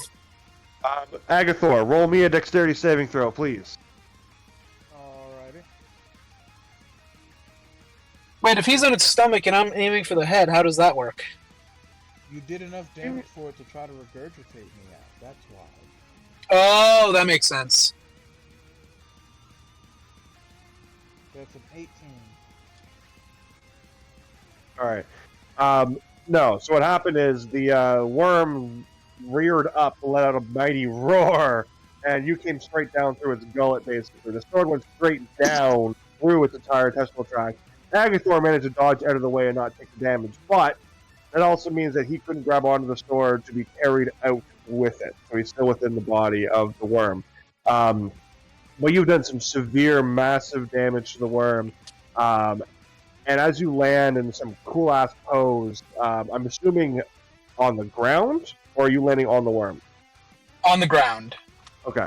As you land on the ground, this worm basically kind of like is rearing back and flailing, and then it kind of just freezes, and then slowly you see it like in slow motion come crashing down to the ground, and then begin to melt away as it has been defeated. That wasn't even my whole turn. I was prepared to psychic glance it too. I call for fairness. Why are you calling for unfairness? Because last time I did I'm gonna use my I'm gonna use my action to drink my potion. I call for unfairness because you use your action to throw the sword. I'm a fighter. I have Actually, action surge. You do that every time where you don't say that you're going to use action search. Yeah. That's true. I should do that more. No, That's a character flaw. I've always had potions bonus action as well. Oh, I'm not, damn. I'm not serious when I say this, but I call for fairness. Last time I did a fall damage thing, I did the teleport. I only knocked off the 3d6 from the 30 feet. I stopped myself from falling. I didn't get half damage like he did. I call favoritism. The DM's race against half orcs. What were you doing fall damage shit? When we were going up against Some older combat. When we were going up against the poachers the first time, when we got where we got the horn for the stampede, I jumped off 90 feet and I teleported 30 feet so I can get to the ground. I still had to take 60, 10. I mean 66 from the 60 feet I fell. I still feel like that was probably less than what Violent just took, if I had to guess. Yeah, that's why I'm saying I'm not serious when I say this, because Violent probably would have been dead. So wait, hold on. Is the worm defeated, or did another head fall off and take its place? It's defeated. Agathor, though, because you are still within the magma as you try to escape, you are going to take an additional... Wait, where's my shit? Can I reaction cast shield and say no? You take 16 acid damage and 22 fire damage. But yeah, if you want to try to block some of it, then whatever that does, you can do that. Nah, the spell doesn't block damage, it just blocks attacks. Oh my god! It raises your AC for a round. I really hope that this thing's guts infuse into my sword and give it hellfire damage or something. Yeah, because your sword definitely needs more. Yeah, it's not like my sword just did 119 damage in one turn or anything. It's dead. The magma is cooling and turning into this hard black rock. Because it is very cold here, so it's cooling really quickly now that the worm is dead and no longer keeping it alive. And this city has been destroyed. It's all melted, and like the buildings are like bent over because they've been melted in it by the heat, and like people are dead. All over the place. Robots are all dead. As soon as the worm goes down, August and Rocky are immediately going to go into like first aid, rescue, evacuate mode. Violent is just standing there, like, wobbling, covered in blood, trying to throw fisticuffs with the worm what's left of this thing. It wouldn't be covered in blood because it had magma. You wouldn't be covered in that. No, so my blood. sweating. My blood, let's clarify. Your blood. I threw up all of my blood. Got it. Alright, you guys have defeated the magma worm. We're going to take a little 5-minute break, and we will be right back. Hello everyone, welcome back to Fate and Folly, the Chosen Ones. We just took a brief break, and we're back now. The party had just defeated the giant magma worm. The city is in disarray. There's chaos. Lots of robots are melted and dead. Lots of people are dead. It's in ruins. It's tatters. The party is on the ground. Aggie in the skies is currently descending slowly with Lindy aboard, being currently piloted by the summon of Violin. And yeah, we're kind of regrouping. Violin, you pick up your sword. It's cooled off now. No, you didn't get any new magma ability sword. But it's a little hot at the moment. Yeah, so you guys are kind of just in the chaos and the aftermath of this combat. What do you do? First things first, I'm gonna find somebody to heal me. I'll cast a Cure Wounds on you. That is 11 hit points. 80. And I'll also Agathor. How hurt does Agathor look when I look at Agathor? Oh, Agathor is currently being encased by magma as they die. Is the magma still super hot? Did he? Cooling into a like a rock. Obsidian. I haven't taken any damage, so I'm gonna pull him out anyway. Yeah, I'm gonna do this. I'm gonna help. Oh, wait, can't you just Violent, just yank him out of there with your brain like you do? I guess you have a point. I'm gonna yank him. Do you have control over that? Assuming you let me move you. Assuming you let me, I can move anybody 30 feet in any direction. I'm assuming no one heard me when I said Agathor was downed. Agathor. Yeah, so then I assume I automatically have consent. I mean, I can't give my consent because I'm downed. But But you you also also can't say no. not. Yeah.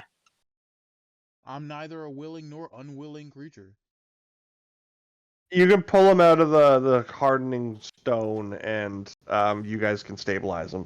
No problem.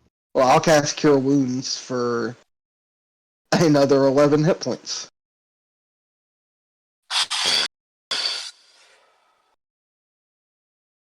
Now, now Alright, that you're just both awake, there is a frog monster on the ship. It is landing the boat, the blimp. Do not be alarmed. He works for me. His name is Lewis. There is a what on the ship? Frog monster. Are you familiar with Slutty? Do they have Slutty here? No, I don't think so. Big fuck off frog monster. Big sharp teeth. Hold Sharp on, claws. let's start from the beginning. You were comatose for like 2 days straight. What? I was there. 2 days. Yeah. It's been 2 days. Your alarm's just Essentially. off. It's been 2 days. Jeez, I was in there for a few hours. No. No. We had to drag you to the ship. Oh god. Okay. Rocky carried you. All right. I was in the hive mind. Alright, speaking of hive mind. Lindy's not acting like themselves. You're the only one that deals with mind things. What'd you do to Lindy? I did nothing. What is she acting like? Does Violent seem like he's being honest? Do I have to roll an insight check? I'm gonna roll an insight check. I got a 14. I'm being truthful. Okay. They're acting like...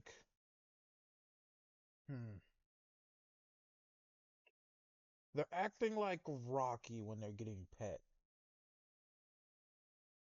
It's like she's a shell of herself right now. Yeah, that. No emotions. No, This is there not is good. emotions.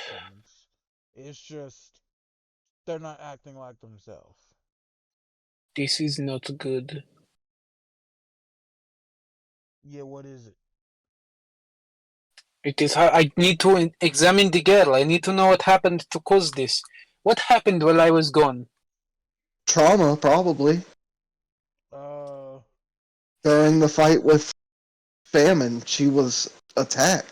That's I understand she's- trauma. That's not trauma. That's something else. No, I think it could probably be trauma. No. We She can might be decide if it's trauma when I examine the girl. traumatized. In the She might meantime, be I need to be caught up. She might be traumatized. Well, I mean, It doesn't take that we've- extent that fast. all you really missed here is we stopped a robot rebellion and then you got kidnapped. So What happened it in sounds it? like I took the things you missed. I think you were talking to the weak god or whatever, but I took Famine's power, or the rest of their power. We'll roll that back. I took Famine's power. He took some of Famine's power, not all of it.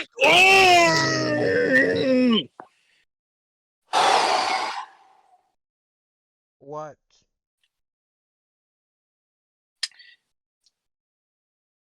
Speak a language I can This understand. explains what happened to the girl. What, me getting Famine's powers? Yes, you caused this. Well, you catalyzed it. Feel shitty, Dad. Listen, there is. That caught me so off guard, did he? How much have your fathers? How much have you has your father told you about the elder brain? Okay, it seems like I need to constantly repeat myself. They have told me nothing outside of protect friends, kill a cat, watch over a little girl. That's all they've told me about it. Fine. Listen. You know the four pillars, the gods that we have been fighting so far. That's what they're Famine called. and Okay. Pestilence. yes, pestilence, famine. Or Next will be war, and then death. These are you know these, yeah, these, yes. yes, of course we know. Yes. What about him? There is a fifth, a creature called. There is a fifth, a creature called an elder. I'm going to kill the next person who said I killed this fucking word. Do not interrupt. There is a fifth. The fifth is a creature from my homeland, from where I come from. I am a traveler from another world, sent here to kill that monster. It is called an elder brain. It commands the same type of power that I do. You know, when I enter your mind, when I change the thoughts of others, when I fry their heads from the inside out and I move things with my mind, this is the power that that thing holds 1,000 times over. It is dangerous. It will enter the minds of others without them even knowing. It will spy through them. It will speak through them. And unbeknownst to me, it has been using me as a pylon to control my homeland. And now it has used you, and I'm going to point to Agathor, to control the girl because you absorbed Famine's essence. I'm sorry. You- Wait. So, It's using you to control your homeland? Yes. That is insane. It has that much power. Yes. so what I'm hearing is, as long as I have Famine's powers, she's in danger then. No. We don't know how bad things are yet. We don't know much. Maybe if you get rid of Famine's powers, it will help. Alright, Maybe cool. if you Come get here. rid of And then I put my hands on you. I'm gonna use all 4d10 of my dice to try to extract every bit of Famine's essence, potentially knocking me back down. But okay, yep. I'm putting it right on your shoulder and just shoving it into you.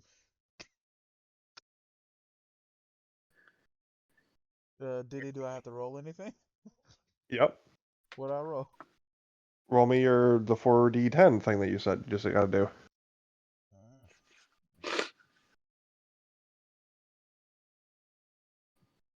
23. Or you take 23 damage. Oh yeah. All right, I just remembered. Dang it, I was 2 damage off. No, wait, no. I'm above half. No, you get the feeling that Famine's quite happy where it is and doesn't want to. That's This bad. this isn't famine, it's its powers, and I'm taking it out of my body.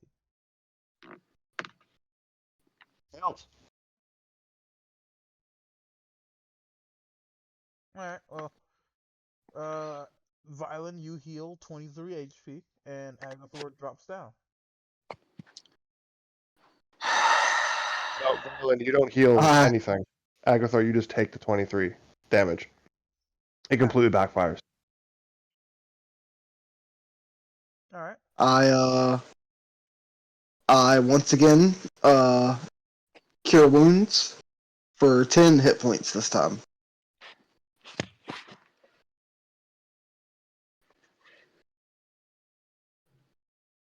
At this point, the ship has landed.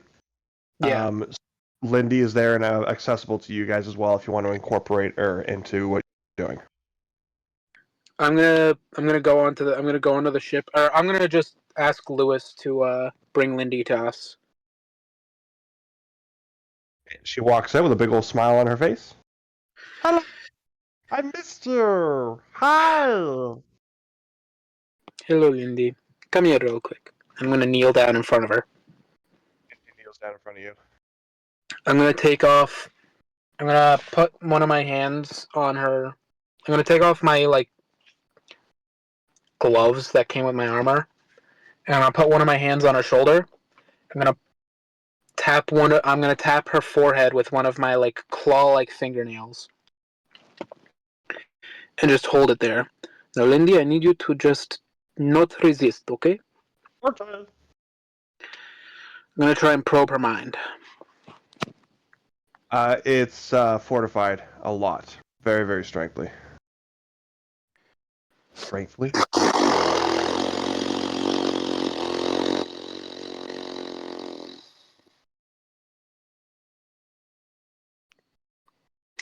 Is Agathor awake yet?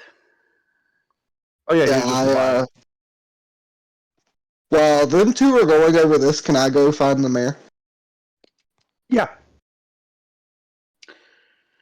I'm just gonna say as I go away, I'm gonna go see if I can figure out, why this all happened while y'all try to figure out Lindy. Yeah, I will debrief you both on the. I will. I guess Linnea must not know. I will debrief all three of you once we are back together.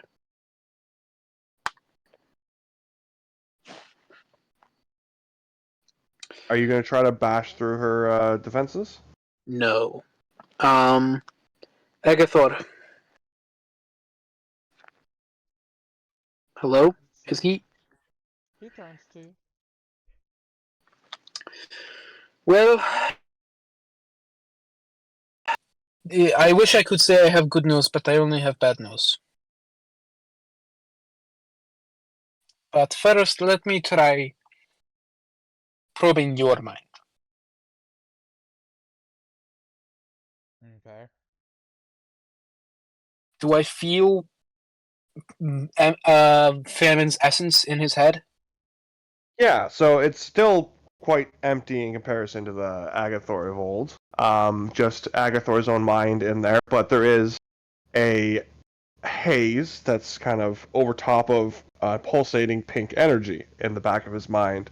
And you can recognize this as the same pulsating pink energy that's in your mind, and those are the minds of the people from your home that you witnessed, and presumably also going to be within Lindy's mind.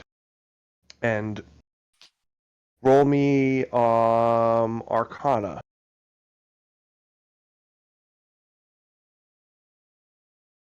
24. Just as it's connected to you and all of your people, yes, Lindy is here, but Agathor presumably has more people than just Lindy.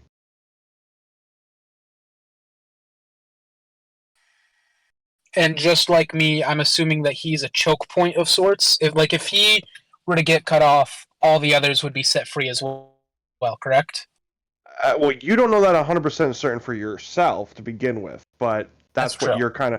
that's what you're believing right now. So you would believe that's true for you, then you could believe that's also true for him. But you still don't know 100% if that's actually going to be the case. Okay. There are two possible solutions to this problem. One is temporary and one is permanent, but we cannot engage the permanent one yet.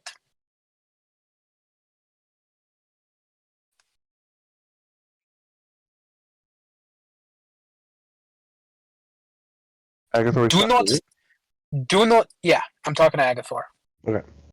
Agathor, do not seppuku yourself. I can see the thought in your head. That will not help.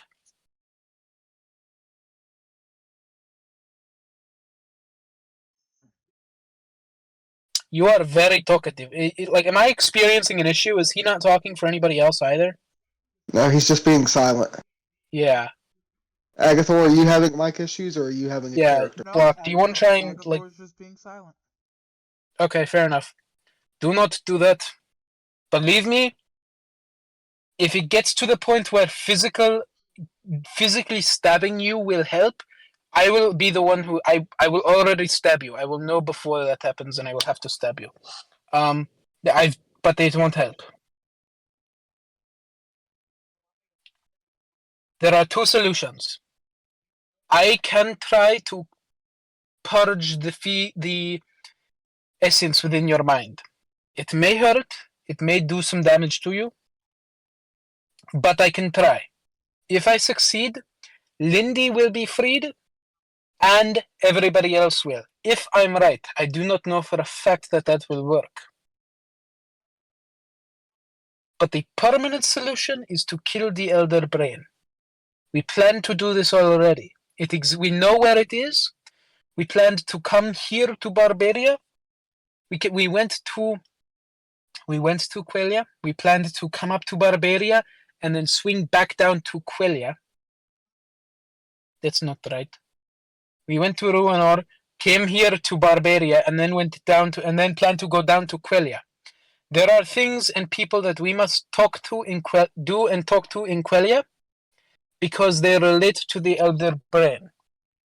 If we learn what can be learned there, then we can more easily kill the Elder Brain on an island to the south of the continent.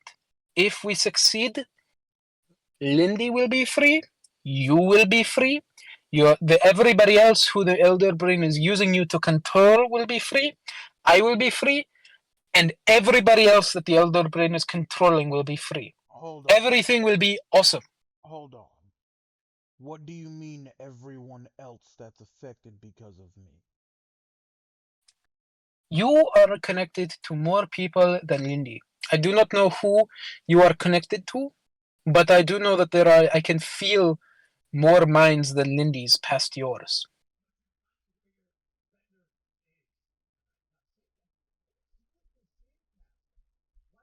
It is impossible to know who. At least not without some serious damage and another 2 days lost.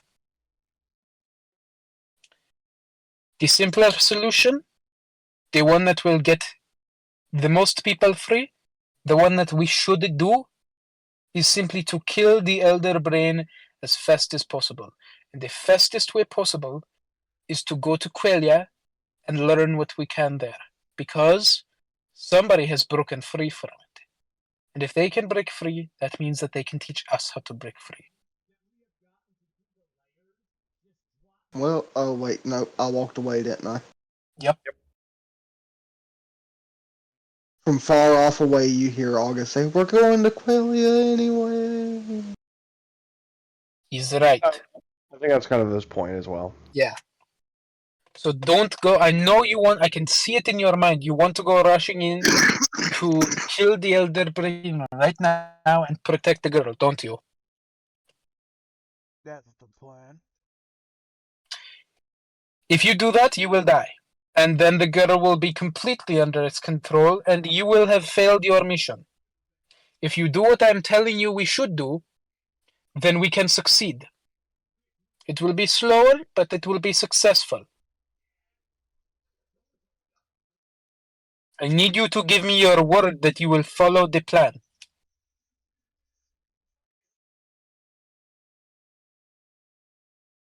I will follow the plan. And now I need you to understand. I need you to tell me what the plan is.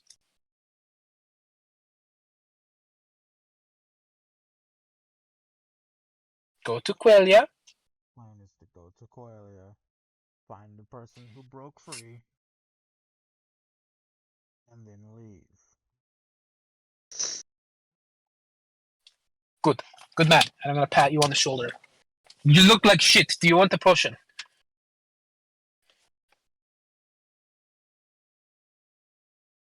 No. Okay. All right. There is one thing. There is a temporary solution I can try. Lindy, let me see your finger. She holds up a finger. You become acutely aware, Agathor. You swear you've seen this ring before, but your brain almost never paid attention to it. It almost read it off. But you realize that Violet has been wearing this weird purple ring this entire time, as he takes it off and puts it on Lindy's hand. Now, in about an hour, that will connect to her brain. I do not And wish it to should... marry Lindy. This is not a marriage thing. Then why are you giving It will it up connect to... Because the ring helps you with your psionic capabilities. If it works and does what I want it to do, then it will raise her defenses in such a way that it may not work. It's at least better than letting her go away without anything. It's better to try, you know? Yeah. Good. Now I need to speak to a fucking blacksmith. Lewis, can you take her back to the ship?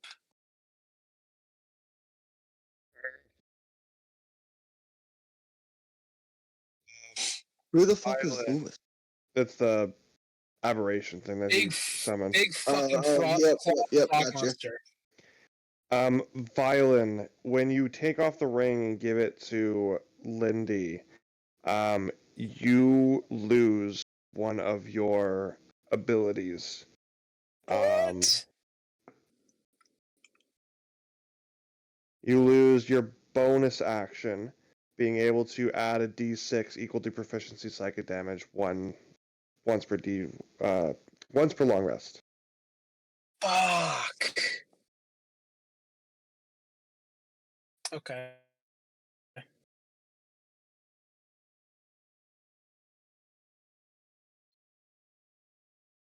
Later tonight we will try to get that part of famine out of you. And if it works, I will be able to control it fine. And if it doesn't, we already have a plan, okay? Okay.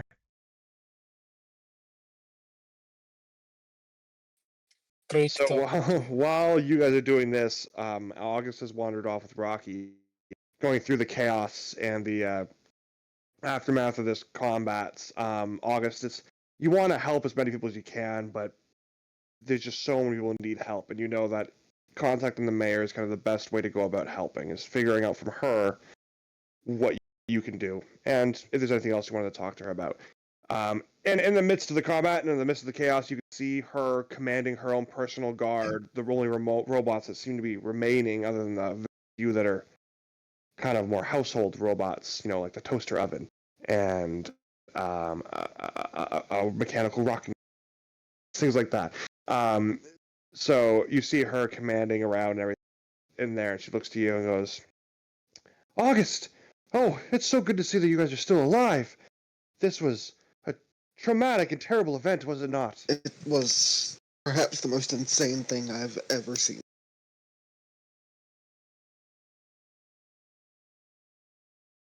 Our defenses are kind of in disarray. We never experienced an attack of any kind before, but this is next scale up, I would imagine, anywhere. Yeah, We are that's trying our best to regroup. that's kind of why I came to find you. Is there any reason somebody would attack like that? Well, we've never had that until you guys visited. But I wonder how they would even know we were here, though. I would hate to think that this is our fault, but unfortunately, I think this might be a burden of being chosen.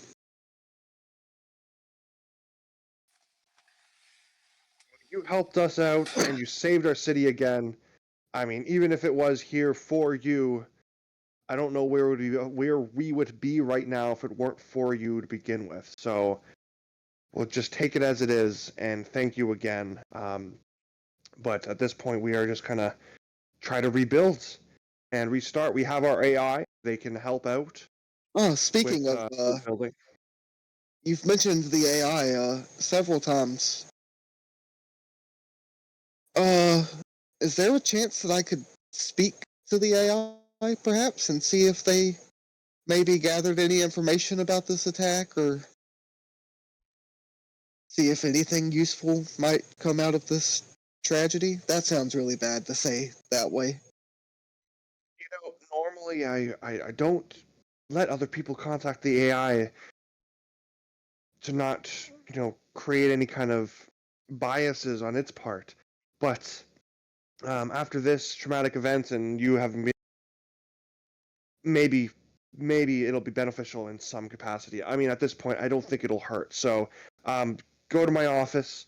CP90X will guide you to our concealed elevator, and you can go descend down and meet the AI if you wish. I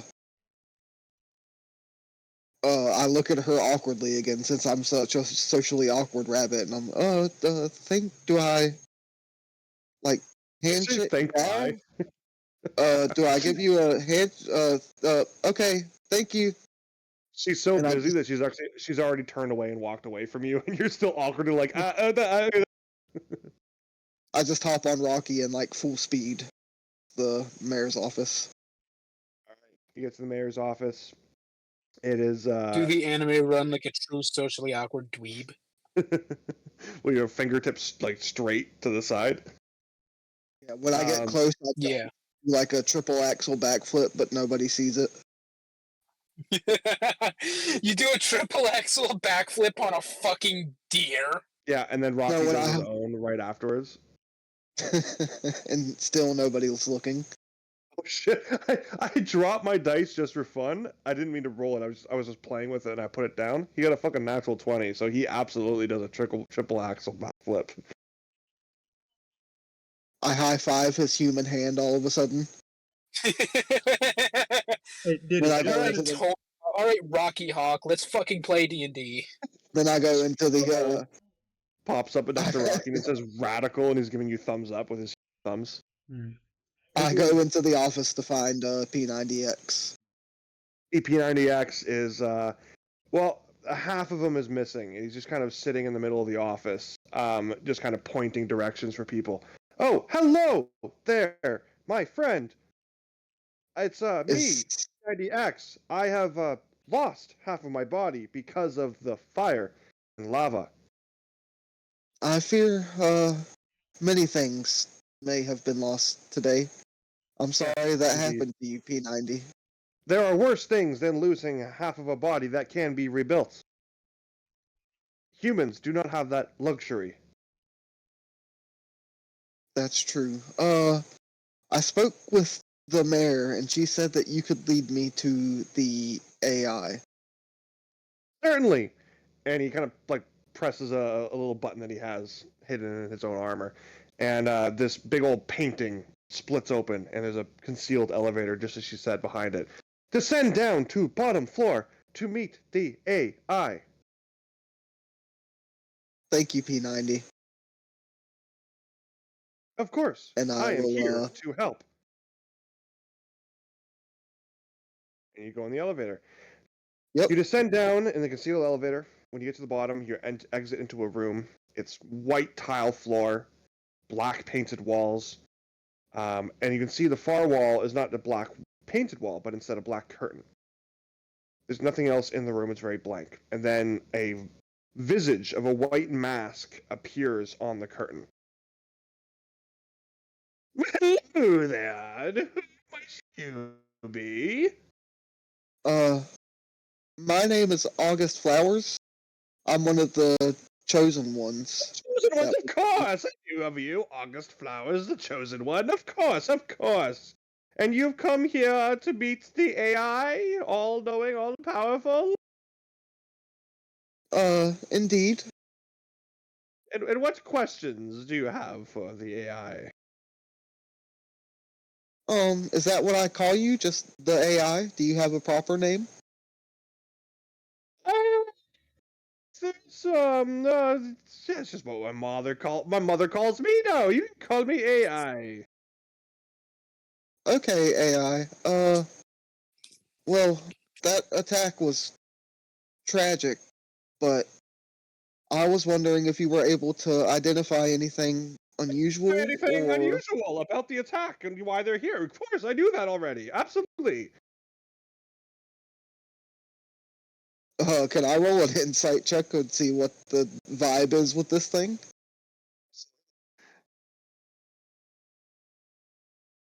Did you say yeah? I didn't. You kind of broke up. Yeah, sorry, absolutely. All right. What is my insight?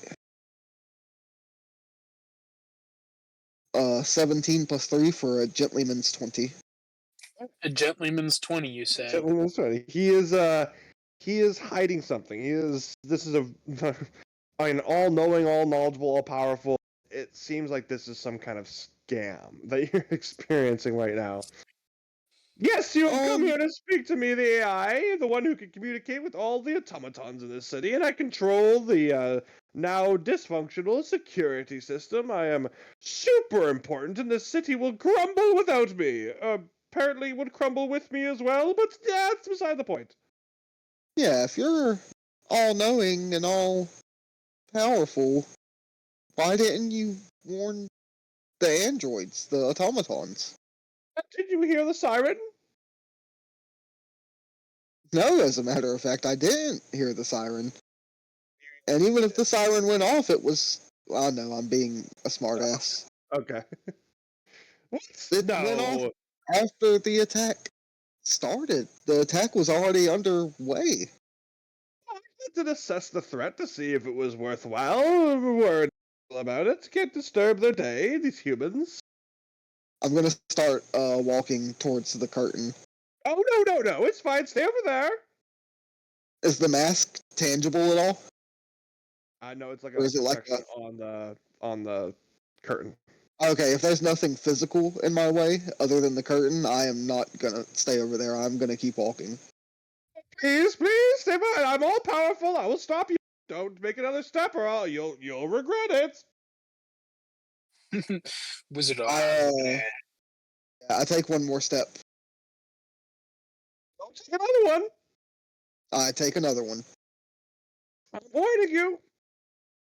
I go and peek behind the curtain at this point after I take. Wait. You open the curtain, and behind the curtain, you see a half robot, half fairy, mad scientist being. No, go back. You're ruining the illusion. Get out of here. Uh,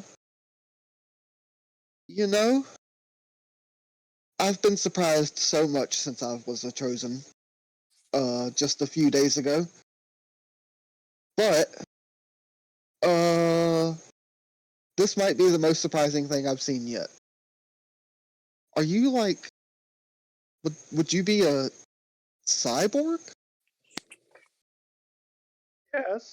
Yes, that's what I wasn't always like this, though. You see, I have a tragic backstory as he kind of flops very dramatically onto his tiny little stool he has next to the big projection monitor that's been projecting a face onto the screen.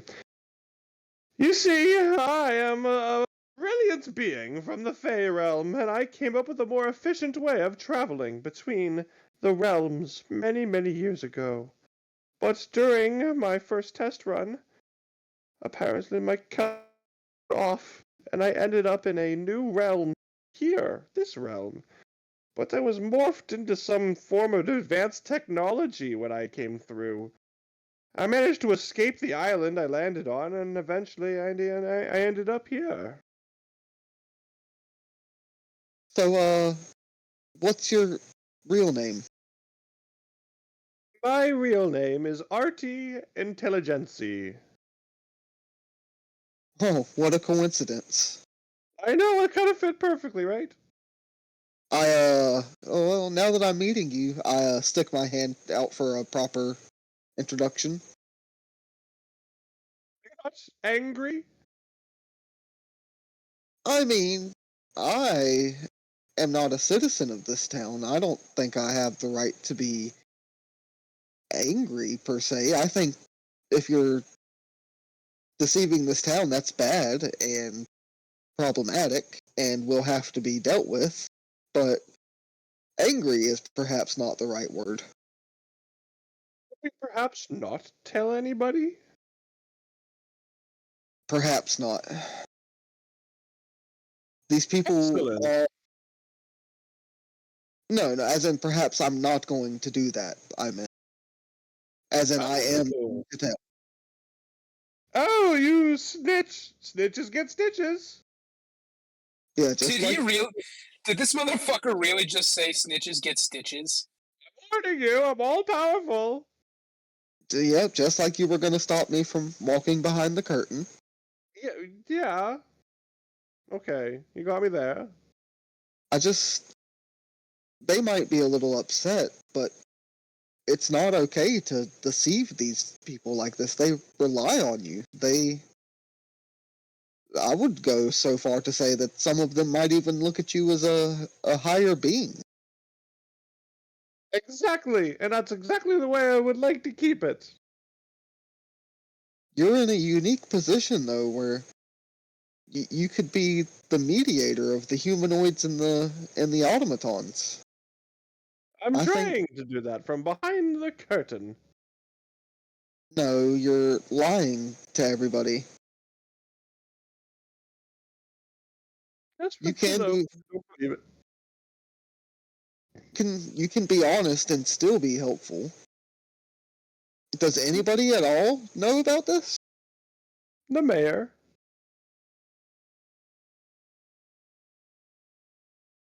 Perhaps what I'll do is talk to her.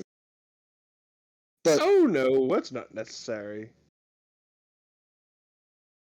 so are you lying again? Does the mayor not actually know? Maybe. It's a bad habit I have. I'm sorry.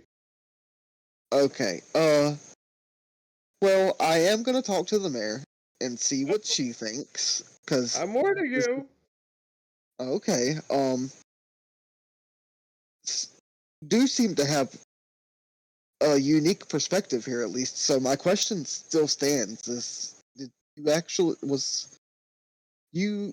Oh, hmm. You're probably not like super analytical and noticed anything weird, huh?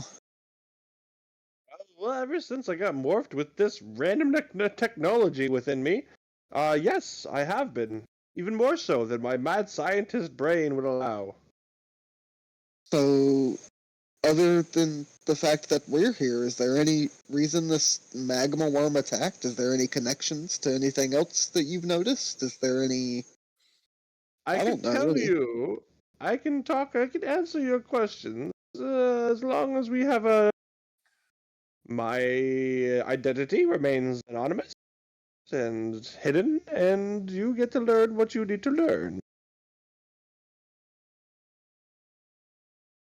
That's quite an interesting proposition, Artie.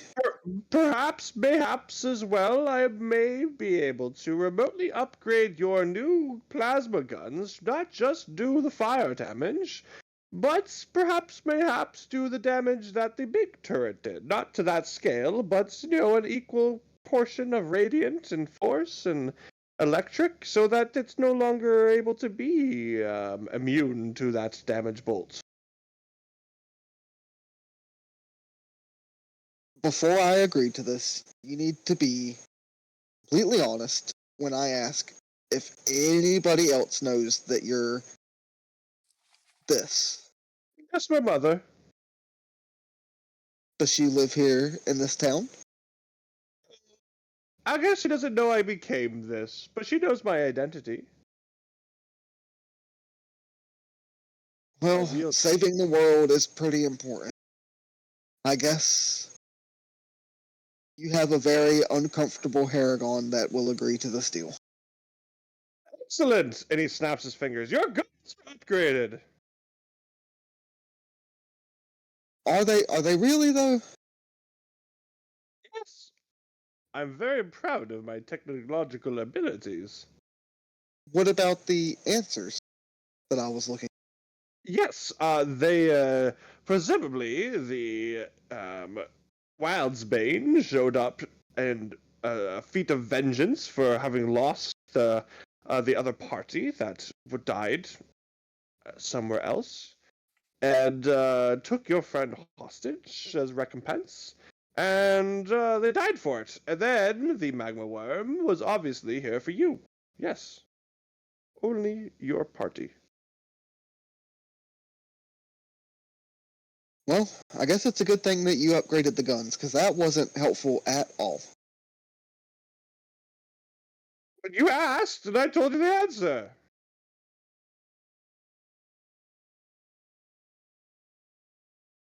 Are you really content to just hide behind this curtain and be this thing that you're not? Oh, I want to be so much more, but I'm afraid. Of what exactly? Well, what I saw on that island will haunt me for the rest of my life. And I don't want to go and meet the makers who are creating that kind of destruction and evil. Was was August there when I mentioned the island? Probably not. Because August is Fuck. relatively new. No, I don't mentioned it even- just now when I was debriefing Agathor and August.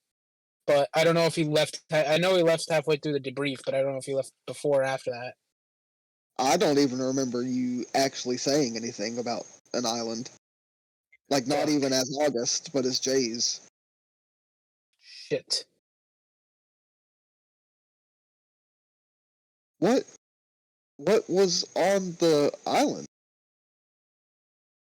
There was some dark psychic energy and evil, great, great evil, controlling the minds of many, an entire civilization. There was Oh, like the big brain thing that Violen talked about? Yes, I didn't see no brain. I saw these pink pulsating energy everywhere. That's what we've been chosen to destroy. See, so you are tasked with destroying this. That's a super simplification of it, but yes, essentially. And this is the thing I'm afraid of. What if I make you a deal? If you reveal yourself to at least to the mayor and let her decide how to handle the situation, we will come back and let you know when we have accomplished our quest. So I tell her my secret, and you just come back and let me know if you killed him or not. Yeah, so then you don't have to be afraid anymore. I think that's a stupid idea. Well, do you have a better idea?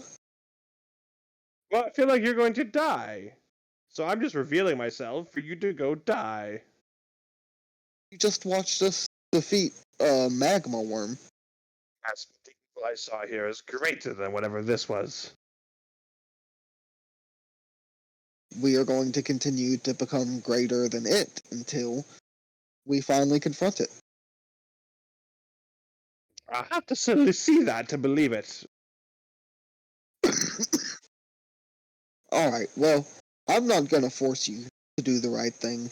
We did agree, and you did upgrade the guns. But, Subjective. but, I'll be back. It's now I'm adding to my to-do list. Make party. Don't worry about it. before I'll be here. sunset. I'll be back. I'll be fine. You just go about your day, and I'll just go about mine. Bye. Um, I'm trying to think of what all I have, if I can offer him some kind of better deal to at least tell the mayor. But I don't really have anything that I think would interest him.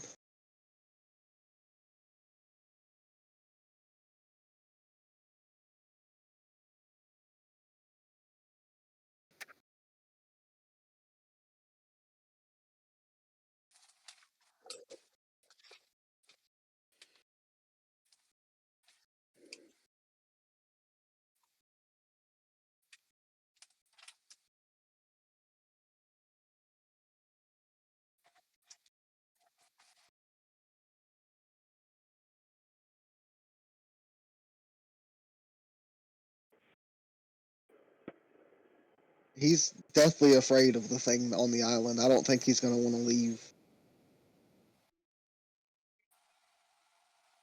Diddy is also muted right now. I don't know if he knows that. Yeah, well, before. Okay. Well, I'm going to repeat what I said because I just realized Twitch didn't hear me. You can. Nope, I heard you. Yeah, he heard you. He was just muted. No. Twitch didn't hear me. I forgot I was still muted on Twitch. So y'all heard me, but they didn't. The people didn't. Tell the people what they want to hear. Well, you can always try to convince them to leave the robot making blueprints with humans, and they can travel with us to learn more about the world, and possibly through watching us battle various enemies and foes, come up with different tactics for defense. That way they can come back and build better defenses because they technically failed to defend the town. I say all of that to the fairy. How does he respond?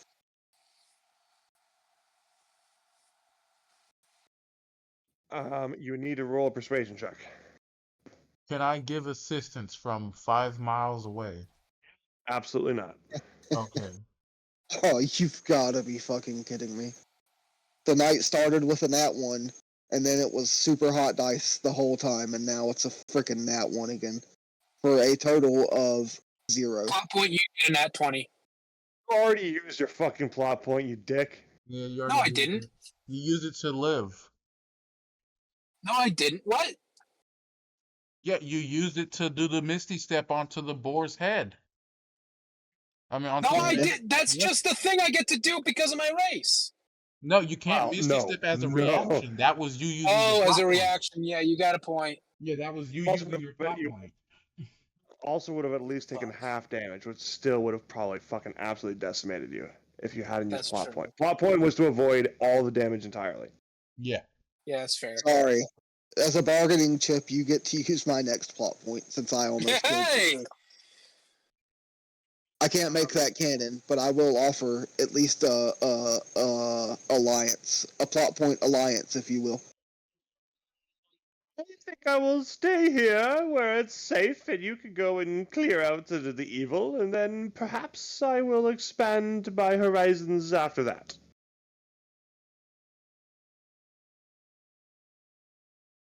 Okay, well, I rolled a natural 1, so there's probably nothing else I can say to make this any better.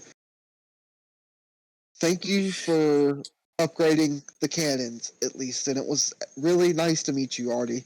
Just think about doing the right thing, okay? Once again, the right thing is subjective. I think I am doing just fine here, thank you very much. Get out from behind my curtain. Go on. Get away now. I stand for like an awkward long time just to see if he'll actually do anything this time. I'm warning you. Hmm? I'll do it. I'm leaving right now. I'm going. I'm not going. Look Okay, over I'm gonna there. go now. And he points a different direction. He flies down and ties your shoelaces together. Aha! I untie them and then just walk away. Goodbye. It was nice meeting you, Artie. Foiled again. Foiled again! I would have gotten away with it too if it was for your destiny, kids. Okay. Yeah, so you managed to leave after gaining basically nothing except upgraded weapons from visiting this character. Still pretty cool. Still not bad. And then, yeah, as you're leaving the mayor's office, you see Linnea kind of walking through the chaos towards you. You see that Esmeralda's not actually with her, and she explains to you that she's sleeping it off in their bag of holding because they managed to actually find, during all this chaos, a simulation room, and they were practicing Esmeralda's flying. So they kind of missed out on the action, but Esmeralda got a bit of an upgrade during this session. And yeah, so you guys kind of join up together, regroup with your companions, get back towards your airship, and are going to continue on your... Yeah. Also, that worm was Linnea's mom's. I'm sorry, what? Oh, right, yeah. That lava worm comes from a very powerful lady in hell. And this is the first time hearing of it, but apparently I guess that's Linnea's mom. So, yeah, that's Linnea's mom's. Wait, hold on, wait. Do we know that to be factual? Yes, mean- I was there in hell when it happened. And I grew up there, and There's I've only heard of truly- one person who has control of a lava worm. But they weren't here. Well, I There mean, was nobody. Which is fucking terrifying, yes. yes. I just Yeah, feel like we're making. We should There's all piss nobody- our pants. There is a queen of hell somewhere on Earth hunting one of us down, who is more than willing to topple an entire city and probably kill all of us and doom the multiverse just to have her daughter back. We should all piss our pants right now. Let's just be clear. Don't get me Yeah. wrong. I think that's a smart assumption, but it's an Yeah. assumption nonetheless. It is. I'm But pretty I sure have she's only a ever lovely seen. lady. I have tried. I do know how many worlds I've been to. I don't. That's how many. Oh, I have Ignoring the one fact that I have severe amnesia. Anyways, It I've could never just be seen that a you suck fucking at worm counting. that big. I mean, it could just be I that have you put suck at one more. counting. What? Vylon. I remember you said something about the Elder Brain. Is that on an island? Yes, an island to the south of the continent. Okay, I fill them in about meeting Artie and all the stuff that. We all need the to talk to this man. It's too late. I Augusted it up.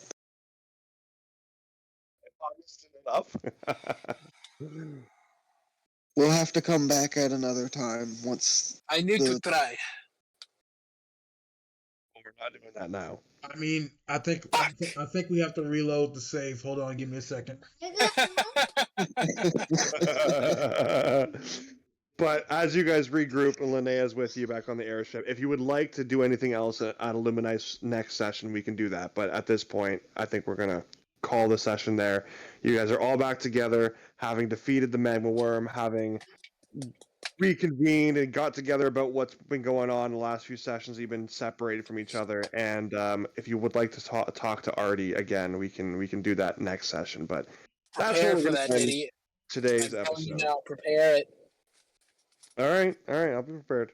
But yeah, that's where we're going to end today's Before we session. end off, have you checked Yeah. Discord at all? I generally don't, because Ah, it's just too difficult to manage all my notes and everything. check Discord. Are we offline? Are we off the air? No, not yet. Yeah. Bye. No, you can't tell me you rolled a deception check and not tell me what deception is regarding. Like, what does that even mean? Oh, wait. Where's the rest of Wait, this now? when did this happen? No.